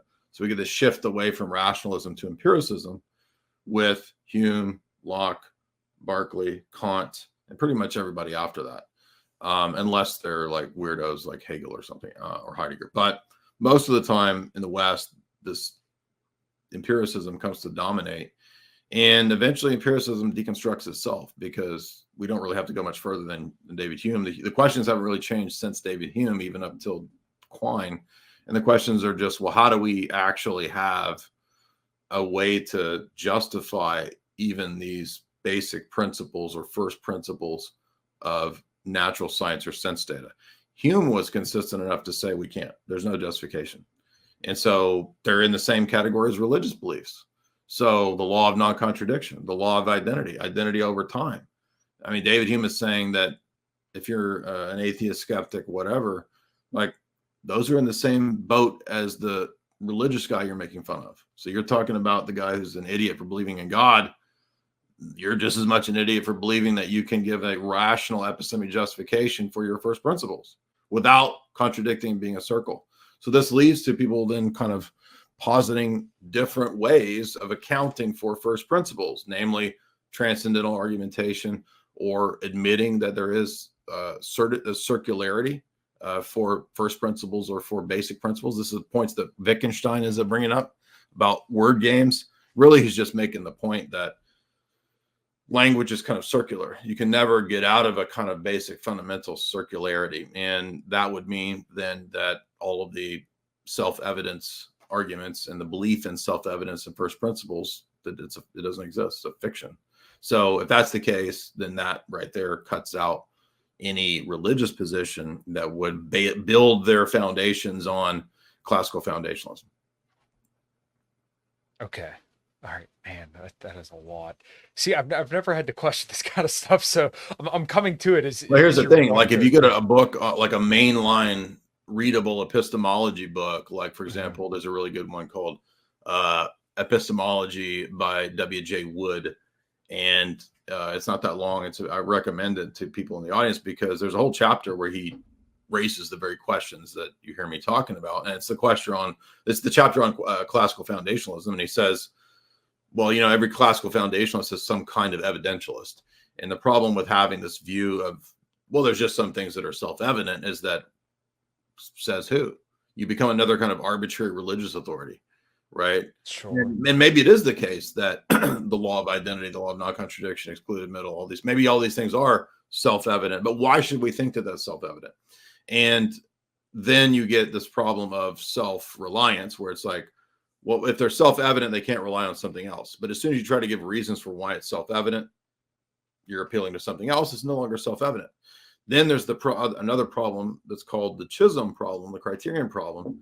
And this is a philosopher who raised the point that, well, even if you could lay out the 10 things that you think are self-evident, you've overlooked the fact that if there's 10 things that are self-evident and there's a million things that aren't self-evident, that are derived from this, then you have a more fundamental notion of the criteria, which is the thing that allows you to adjudicate between these two things. And so, now you've got something more fundamental than your 10 things that are self-evident. Therefore, they're no longer self-evident. So these are pretty well known. I'm not knocking you, but I'm just saying, like, maybe if people aren't familiar with these questions, like anybody who takes an epistemology class, you're going to have a textbook that will raise these questions. And these questions are not just irrelevant. They're raised and they're brought up because as the discourse happens in Western philosophy, by the time you get to Quine and Nelson Goodman, they restate the problems of Hume and say, we haven't moved beyond Hume. And Quine goes so far as to say that really there is no epistemology. It's done. It's just like, we're just doing psychology now. Well, if we're just doing psychology now, then we're done with philosophy. And that's essentially what Quine says.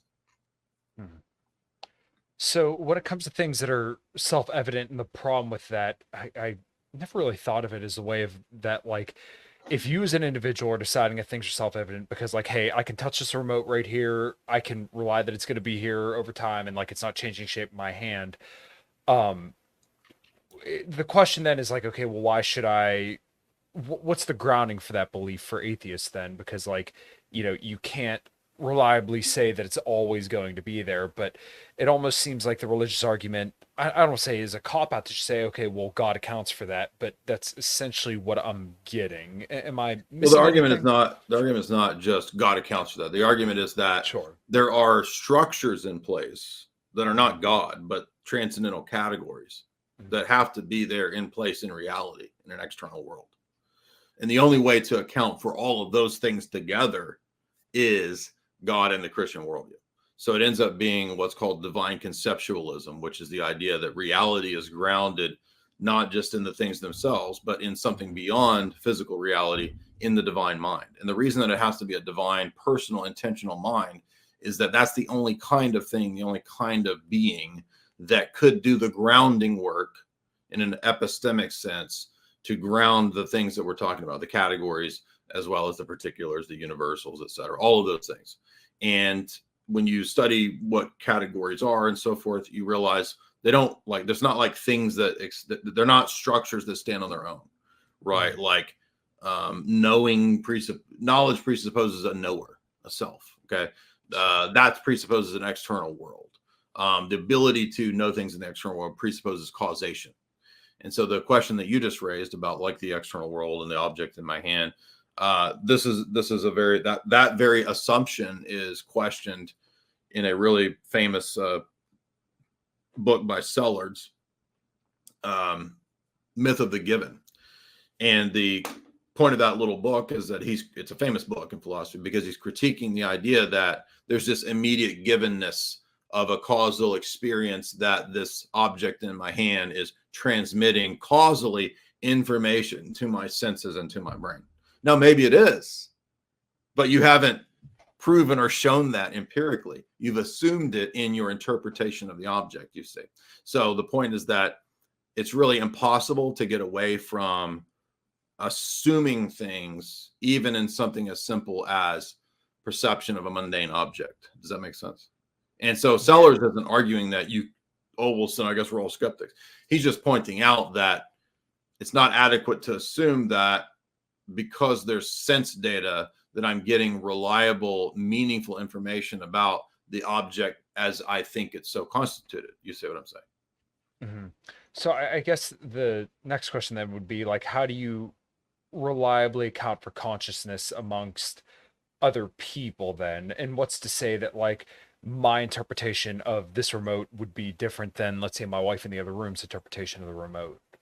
Well, but you see, the point is that if the worldview, and I'm not saying it's true because I'm saying this, it's a hypothetical. Sure. If the worldview that's posited by the Christian system is true, and let's say we're made in the image of God, we have minds, we have the ability to reason in a discursive way, reasoning logos, which is this idea that penetrates the universe. It makes sense because it's a rational universe created by a rational being with purpose, telos, intentionality.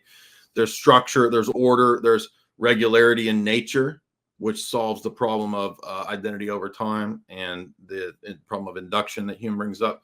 So in other words, a lot of these really difficult problems in philosophy that have, especially in the last 500 years, made the philosophers say, we're done, we give up. They've literally thrown up their hands. A lot of those problems aren't problems in the Christian worldview because the Christian worldview gives us that logical structure and framework. The non-Christian worldview in, say, secular academia, they can't even tell you if there's an external world. That's what I'm trying to say. Like they can't get past, because remember, everything is starting with just the presupposition of an individual finite human knower and the empirical sense data supposedly that maybe is out there. Maybe it's not. Maybe it's just a projection of my mind. Maybe it's just solipsism. So in other words, it can't even get off the ground is the point. Whereas at least in the Christian perspective, it's not saying that you have a worldview that gives you an answer to every question. It's a worldview that gives you the possibility of how there's knowledge at all. Does that make sense? That's the actual argument. A lot of people miss that, but that's I'm following, but the one thing that I guess I'm kind of hung up on here is that it almost sounds like you're saying, well, the religious worldview accounts for most of these things, so therefore it is the most likely explanation, but that doesn't necessarily, and maybe this is just because I don't get it, but it's not a question of likelihood. The argument runs that it's the only way that all of the transcendental categories, which are all necessary for the possibility of knowledge, hold and stand together and make knowledge possible. So it's a pre-knowledge type of argument. It's a precondition argument. It's not an argument saying that the world exists, therefore God exists. It's saying that for the possibility of knowledge at all, God would have to exist. So it's a much stronger claim than just the claim that, well, maybe God fits into this, gap system or something like that. Sure.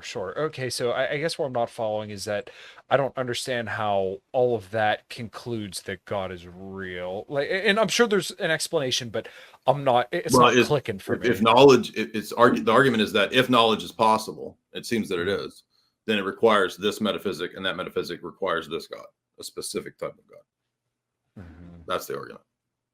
So you could conceivably say, well, I don't believe knowledge is possible, but then you just made a knowledge claim. so it seems pretty, it seems pretty dead end to go in that direction. So, but the argument is that, well, if knowledge is possible, knowledge isn't possible on any random type of world. It's only possible on a certain kind of world with a certain type of metaphysic and a certain epistemology, and by extension, ethic as well. Okay. All right. I want to make sure I ask. Let me rephrase it like this. Like, okay, are you familiar with, say, Aristotle's categories? Not off the top of my head, but maybe if you jog. So basically, like Aristotle gives this list of categories, and these are the categories of how it's possible to know the world. Okay, so like things have to be in a certain location. They have to have a certain quantity. They have to have certain qualities. They have to have certain relations to other objects, right? This is appealing to sense data, right? Like, well, Aristotle isn't asking those kinds of questions yet, because Sure. he just assumes that, yeah, of course we have information from sense data, Sure. right? So he just takes it as a given that we have these sense data knowledge. We have this knowledge from sense data that's made possible by these metaphysical principles. Okay, so I'm just trying to give examples of what kinds of things we're talking about here, right? Sure. And I think we could also include things that are necessary for predication and knowledge, like laws of logic, like linguistic meaning, universals, particulars. Right? These are all metaphysical things that I'm saying, if we want to say that we have knowledge, and by knowledge I mean justified true belief, if we want to say we have that, then the world's got to be a certain way. So, for example, well, what if it's not? What if the world is a projection of my mind? Well, if I went in that direction, I could not have knowledge anymore. It would be a self-defeating belief at a presuppositional fundamental level, because if I come to the view that everything is a projection of my mind, then kind of everything's a sort of an illusion, right? And if everything is illusory or just a projection of my mind, there's nothing to compare against the false, right? I don't have a true to measure the false, because everything just is. Right. So right there, you would be essentially the religious figure dictating reality. Well, but aside, if that was true. Well, but yeah, but not just that. It would be that knowledge isn't possible, because if everything that's occurring is an illusion or just a projection of my subconscious, then it's not really real. I don't have any real to measure the false against. Then what that means is that even my coming to know that all reality is a projection of my mind, that's also part of the projection, you see. And I can't know that that's real. So solipsism, what I'm saying is that solipsism is an example of a position, a worldview that is self-defeating, that actually makes knowledge impossible. And when I say knowledge, I'm talking about criteria that meets the standards, a belief that meets the standard of justified true belief in the classical sense. So I would affirm like a classical idea of knowledge is not just mere opinion, but the ability to justify, give an account for, and ground your beliefs, justified true belief. So, and we say that because I gave this example earlier in our discussion where we were talking about good beliefs versus, or good reasons to believe versus bad reasons. So this is this is, you know, like Bill Cosby saying 2 + 2 is 4 in a dream, even though it might be true. It's not a good reason to believe 2 + 2 is 4. I need better reasoning than that. And so, to get back to the tag point, the argument for God, I'm just using the solipsis as a position as an example of how maybe I don't think that there's an external world. Well, if I don't think there's an external world, I'm immediately put in this box of solipsism, canceling out the possibility of knowledge. And so the transcendental argument runs that most of those kind of fundamental moves away from a Christian or a theistic paradigm will put you in a kind of box like that. Let's say I believe, there is an external world, but everything is pure matter. Well, if everything is pure matter, then I would fall into the deterministic fallacy, which would make the naturalistic fallacy, which would make knowledge impossible. Or I would not be able to predicate and make sentences because I don't know that what I'm predicating actually applies to any meaningful thing in the world. Because if it's all just matter and motion, then distinctions between matter and motion ultimately end up being kind of illusory because it's all just atoms anyway. So there's not really anything that makes the cow different from the man, different from the truck, different from the dog. It's just matter and motion. So there's not really essences. There's no natures. And if there are no essences and natures, then language and predication now becomes impossible. Okay.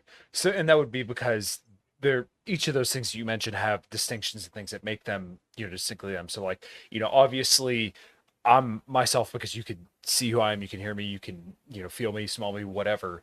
But like, when it comes to like a cow or a dog or something like that, like they have all distinct things, natures, behaviors that you would recognize as like, okay, well, cow, grazes and, is made up of meat, ribeye, whatever. And a dog is, going to have certain things that it does and natures, which would need, I completely lost my. Well, we need universals. We need real categories that make those things things and not other things.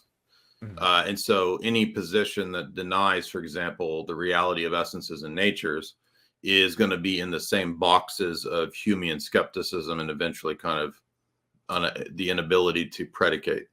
You will reduce to psychologism. So, and that's why Hume's such a great philosopher for us, ironically. Even though I don't agree with his conclusions, his point is that if we're going to go the route of denying the metaphysics, which denying universals would lead to this, then things don't really have anything in common beyond what we perceive them to be in common. They don't actually possess those things in themselves, because what I perceive to be something common is just a thing I come up with in my mind. It's a psychologized linguistic token thing. It's not an actual thing that's possessed in the being, right? Between two dogs.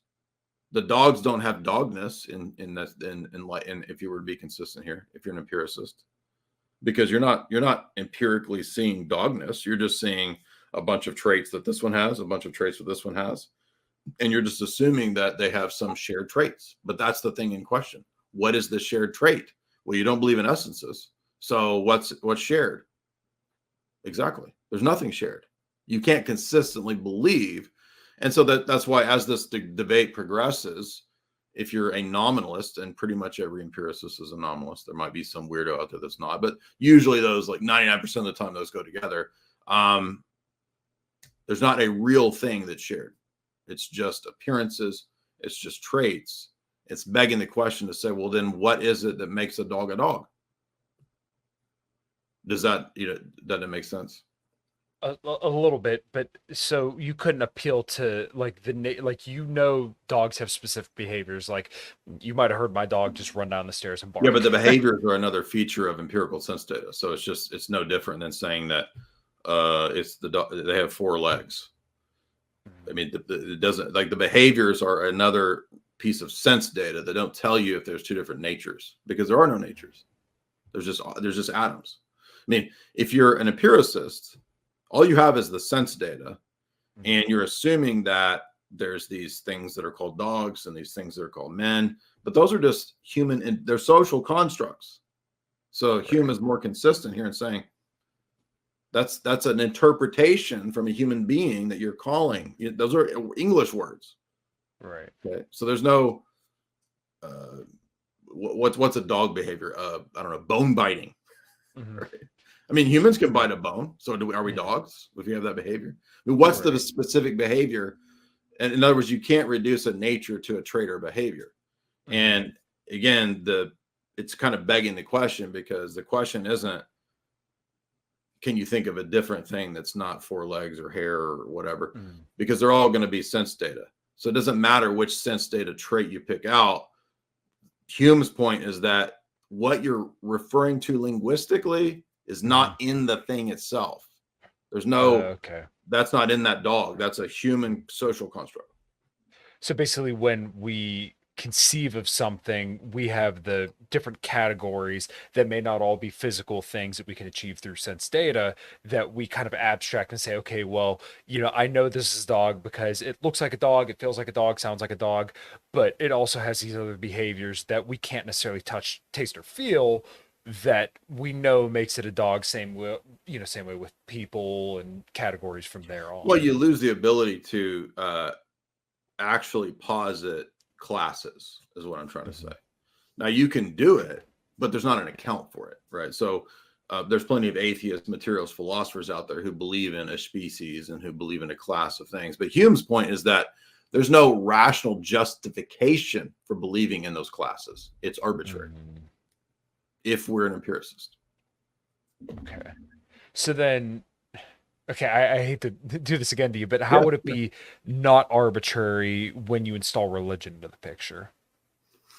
Well, we're not empiricists, so we wouldn't start our assumption of how we have knowledge or limit our knowledge to immediate sense data, right? Okay. So the first thing we would not agree with is that all knowledge comes from sense data. Secondly, we would not believe that knowledge is limited to sense data. And we would posit the necessity of the metaphysics that Hume and the Enlightenment rejected. There must be telos in the world. There must be causation in the world. But the Enlightenment is posited on you don't actually perceive in your senses cause and effect. So Hume's example is to go along with what we're talking about with the dogs and the perceiving of the essences or the natures. If you think of a billiard ball hitting another billiard ball, right? A billiard ball A hits billiard ball B, and then the next one moves, right? Do you actually perceive causation there? And Hume's point is that if we're going to be consistent empiricists, no.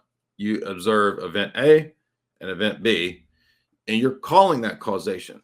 But in that particular instance, you have not observed a universal causation event.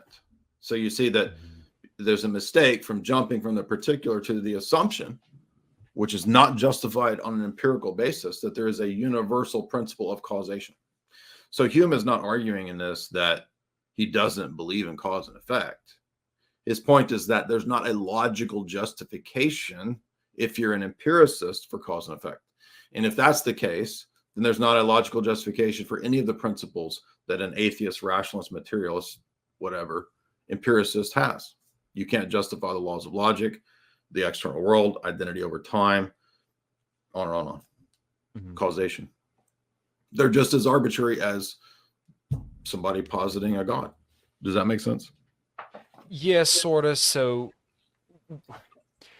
when it comes to the billiard ball example, if you hit the billiard ball, then you know that gravity is going to maintain the ball staying on the table and then hitting the other one, and when they make contact. Yeah, but you're missing the locus of Hume's critique, because to appeal to something like gravity or some other force or principle at work in physics or whatever is begging the question, because it's just moving to another piece of empirical data. And the point is that you don't actually know that that is a universal principle or thing going on in the universe unless you've had universal experience. So remember, if you're an empiricist, all you know is sense data. On what basis of sense data do you know that there's a universal principle of gravity? By your, I don't want to say lived experience, but essentially that's all you can really rely on. That's the circle, right? So you can't go from, you can't justify sense data on the principle of sense data. Right. So to make it really simple, I mean, the basic starting point of empiricism is that all knowledge comes through sense data. Okay. Right. Does that principle itself, do you see that anywhere in sense data? No. Then it's self-refuting. That's the point. Okay. So basically okay. Now I'm getting, so because you can't actually visually see a cause and effect, like the actual what cause and effect means, then that requires abstraction, which if you're an empiricist you can't believe because it's not a physical thing. And the same deal with like rights. Partly, but it has to do with universals and predication, right? Sure. So I mean, you're partly right there. I would agree with the abstraction point that you're not really meaningful. We don't know that we're meaningfully saying anything about the external world. Beyond that, there's also this idea that all knowledge comes from sense data. So that all is a universal quantifier, meaning that it's a universal claim. It's a statement about all possible affairs, right? But as an empiricist, you don't have access to that. Okay. So it's an unjustified move. Maybe it's the case, but we don't know that we can go there just arbitrarily by saying that, well, all knowledge comes from cis data. Oh, really? How do you know that? You're an empiricist. Have you universally observed that all knowledge? No, it's unknowable. Okay, yes.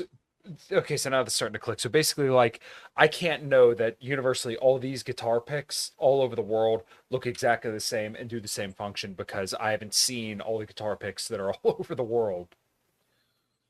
Right, but yeah, but it would be for any sentence or any class of things, you couldn't make those statements justifiably. You can make the statements, they just can't be justified. But you can't prove it because that would require you to see every single guitar pick that's ever been made and ever will be made. Right, and so but it's a problem not just for specific universal claims and formal propositions or whatever. It's a problem for predication in general, because it also means I can't knowably I can't coherently class anything together as if it's a real class of things. And that becomes a problem in language because language relies on predication, right? Jay is a man, Kyle is a man. We are both members of man. There's not a thing called man. That's not a real thing. There's not a justification for this class of things. So this is the end result of nominalism, which is humans 100% are nominalists, and most empiricists are nominalists. But I mean, you could say, okay, Berkeley's not, but nobody believes that worldview, so it's not relevant. What this means, though, is that it's not just a problem for language and predication, because once we do that, guess what else goes out the window? Mathematics, universal laws, like all of these things, they're out the window. And these are all just some of the examples of problems with reductionist materialist worldviews. Okay. All right. Jeez. So if you saw the Stefan debate, for example, I was kind of making the same point, but with math, talking about 7 and coconuts. That's the point. Okay, I remember that. Yeah, that's your point. Yeah.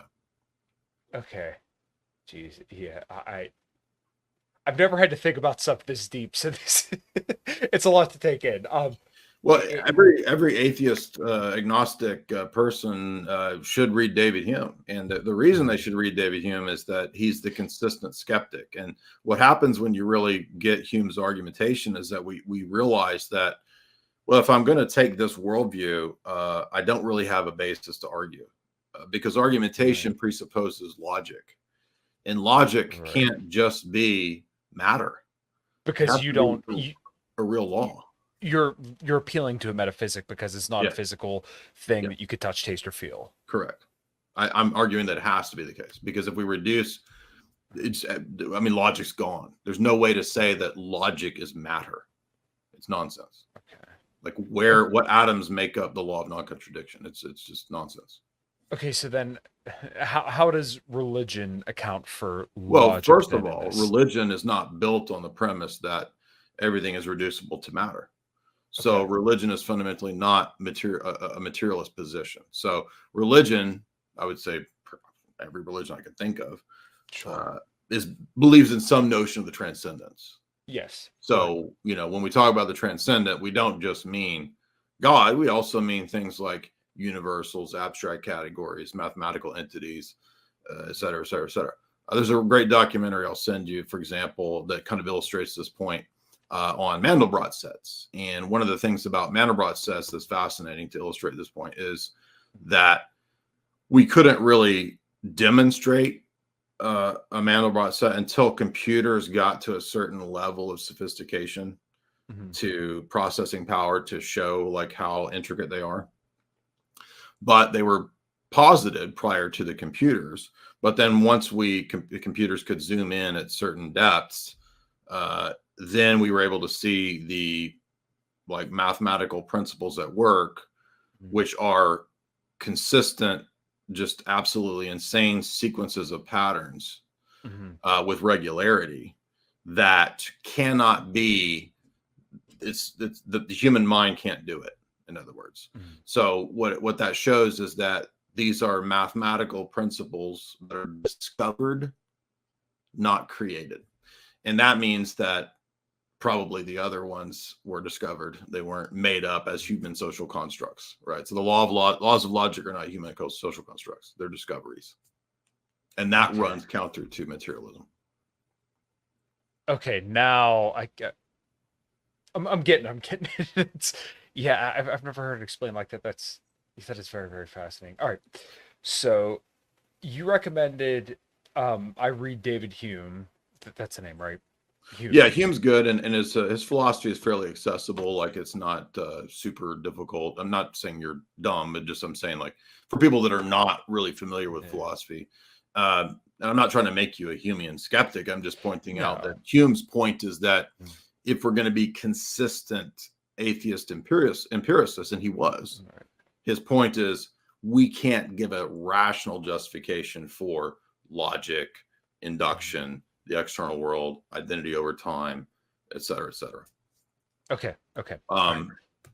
If you're just interested in epistemology, the book by Epistemology by W.J. Wood is good. If you're interested in the topic of Mandelbrot sets and what I'm talking about, there's a good book by a guy. I don't know what, but it's just along the lines of kind of mathematics pointing to God. It's called Mind of God by Paul Davies. That's a good book. Those might be some books you find interesting, and I'll send you that Mandelbrot documentary, which is pretty cool. Okay, cool. Well, then perhaps we should wrap on your recommendations for your worldview. I got, what would be like 3 books? Because I have an Audible credit coming up here soon. I know you're not supposed to listen to audiobooks, but I'll probably buy a few more books because this stuff has become incredibly fascinating to me. Jay, you are probably one of the smartest people I've ever talked to. And I've just never there's plenty of people way smarter than me, so. Well, on this podcast in almost 300 episodes, I've had a lot of great people on, and I definitely got to say you're probably one of the smartest and most This is 300? Wow, okay. Yeah, this is 291, so 9 episodes away from 300. Yeah. That's a feat, man. I know what it's like to do. So to hit 300 is quite an accomplishment. I started back in October of 2021. I used to do 3 episodes a week, but between working a full-time job, playing in a band, and all that other stuff, it starts to get a little bit cumbersome on your life. So, you said 3 books that. Oh man, that's a tough one. Maybe go to 5 if need be. No, I mean, like, well, my worldview, like specifically, or like specific topics. Perhaps more like the last half hour of kind of I don't want to say just philosophy, because I feel like we kind of covered more than philosophy, but like when it comes to like skepticism, empiricism, pre-enlightenment, post-enlightenment, kind of like the ideas of how we come to our beliefs and morals. It would be a couple books that you would recommend people read, because I'm going to get those books. Ultimate Proof by Dr. Jason Lisle, Lisle. That's a good presentation of the transcendental argument in a very readable, accessible form. It's about maybe 250 pages.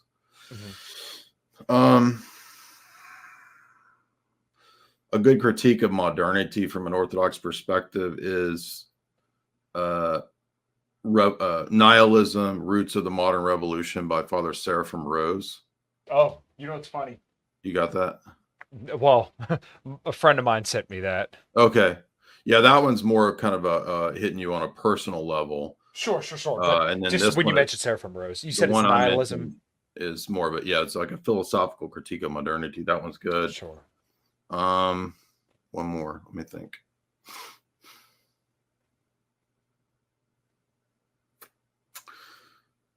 Maybe Reflections of a Russian Statesman might be good, just as a challenge to the libertarian ideas. Okay. Maybe I got that one written down earlier. Yeah. Okay. Cool. Wow. So this has probably been one of the most difficult conversations I thought it was going to be that I've ever had on this podcast, and I'm very, very thankful for. Hey man, I'd much rather drill into like these kinds of topics than like, what do you think about Donald Trump? What do you think about Elon Musk? Like that just gets so old. So I'd much rather talk about this. Yeah.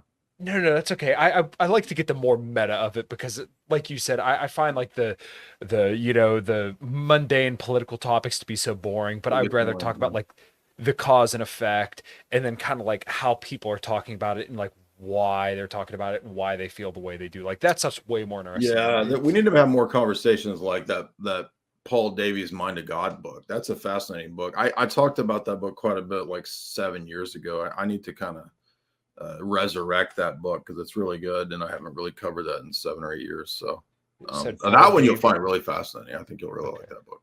Paul Davies' Mind of God. Yeah. Okay. He's I forget what he is, but he's basically looking at like mathematics and there's a chapter on Mandelbrot sets. There's a chapter on Roger Penrose and various mathematicians who came to kind of see the impossibility of materialism and what math shows us. So it's a lot of stuff like that, that basically mathematics shows that there's got to be some sort of divine mind that's underlying everything.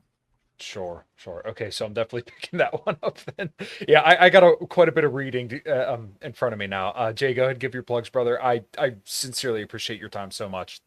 No, it's a great conversation. I appreciate you handling it in a very civil way when there's disagreement. A lot of times people can't. They get, emotional and they're all upset. Well, you are way smarter than me on all this stuff, so I will gladly cede you the ground and just listen, because this is I'm very open to changing my mind on any of this stuff, and I try to be as open-minded as possible so that way I can receive new information, hopefully improve my life. Yeah, ideally that's exactly how we should be. So you can go to jaysanalysis.com, and everything that I do is always there at that centralized website. I have a members section, which goes back almost 8 or 9 years now of content of lectures. We got a philosophy course I did with Richard Grove, which is separate from my website, but I've got lectures through like Plato's Republic and some of the dialogues. I've got full lectures through Tragedy and Hope. We got a lot of geopolitical content summarizing 50 or so writings of the elite of the last 100 years. We got a lot of interviews that we've done for the last 10 years over there. So yeah, that's at Jay's Analysis. It's $4.95 a month, $60 a year. I've got 3 books on the website. You can get signed copies in the shop. My wife also has a couple books there. She writes on similar topics to me, a lot of Hollywood symbolism, that kind of stuff. Every Friday, 4th hour of Alex Jones. And then we will be live in Los Angeles, March 15th with Jamie Kennedy, doing another one of our live events. Our live events are a lot of fun. We do big kind of 5-hour infotainment parties. We have stand-up, we have comedy, we have information like you heard tonight, and it's 5 hours, a lot of fun, book signing.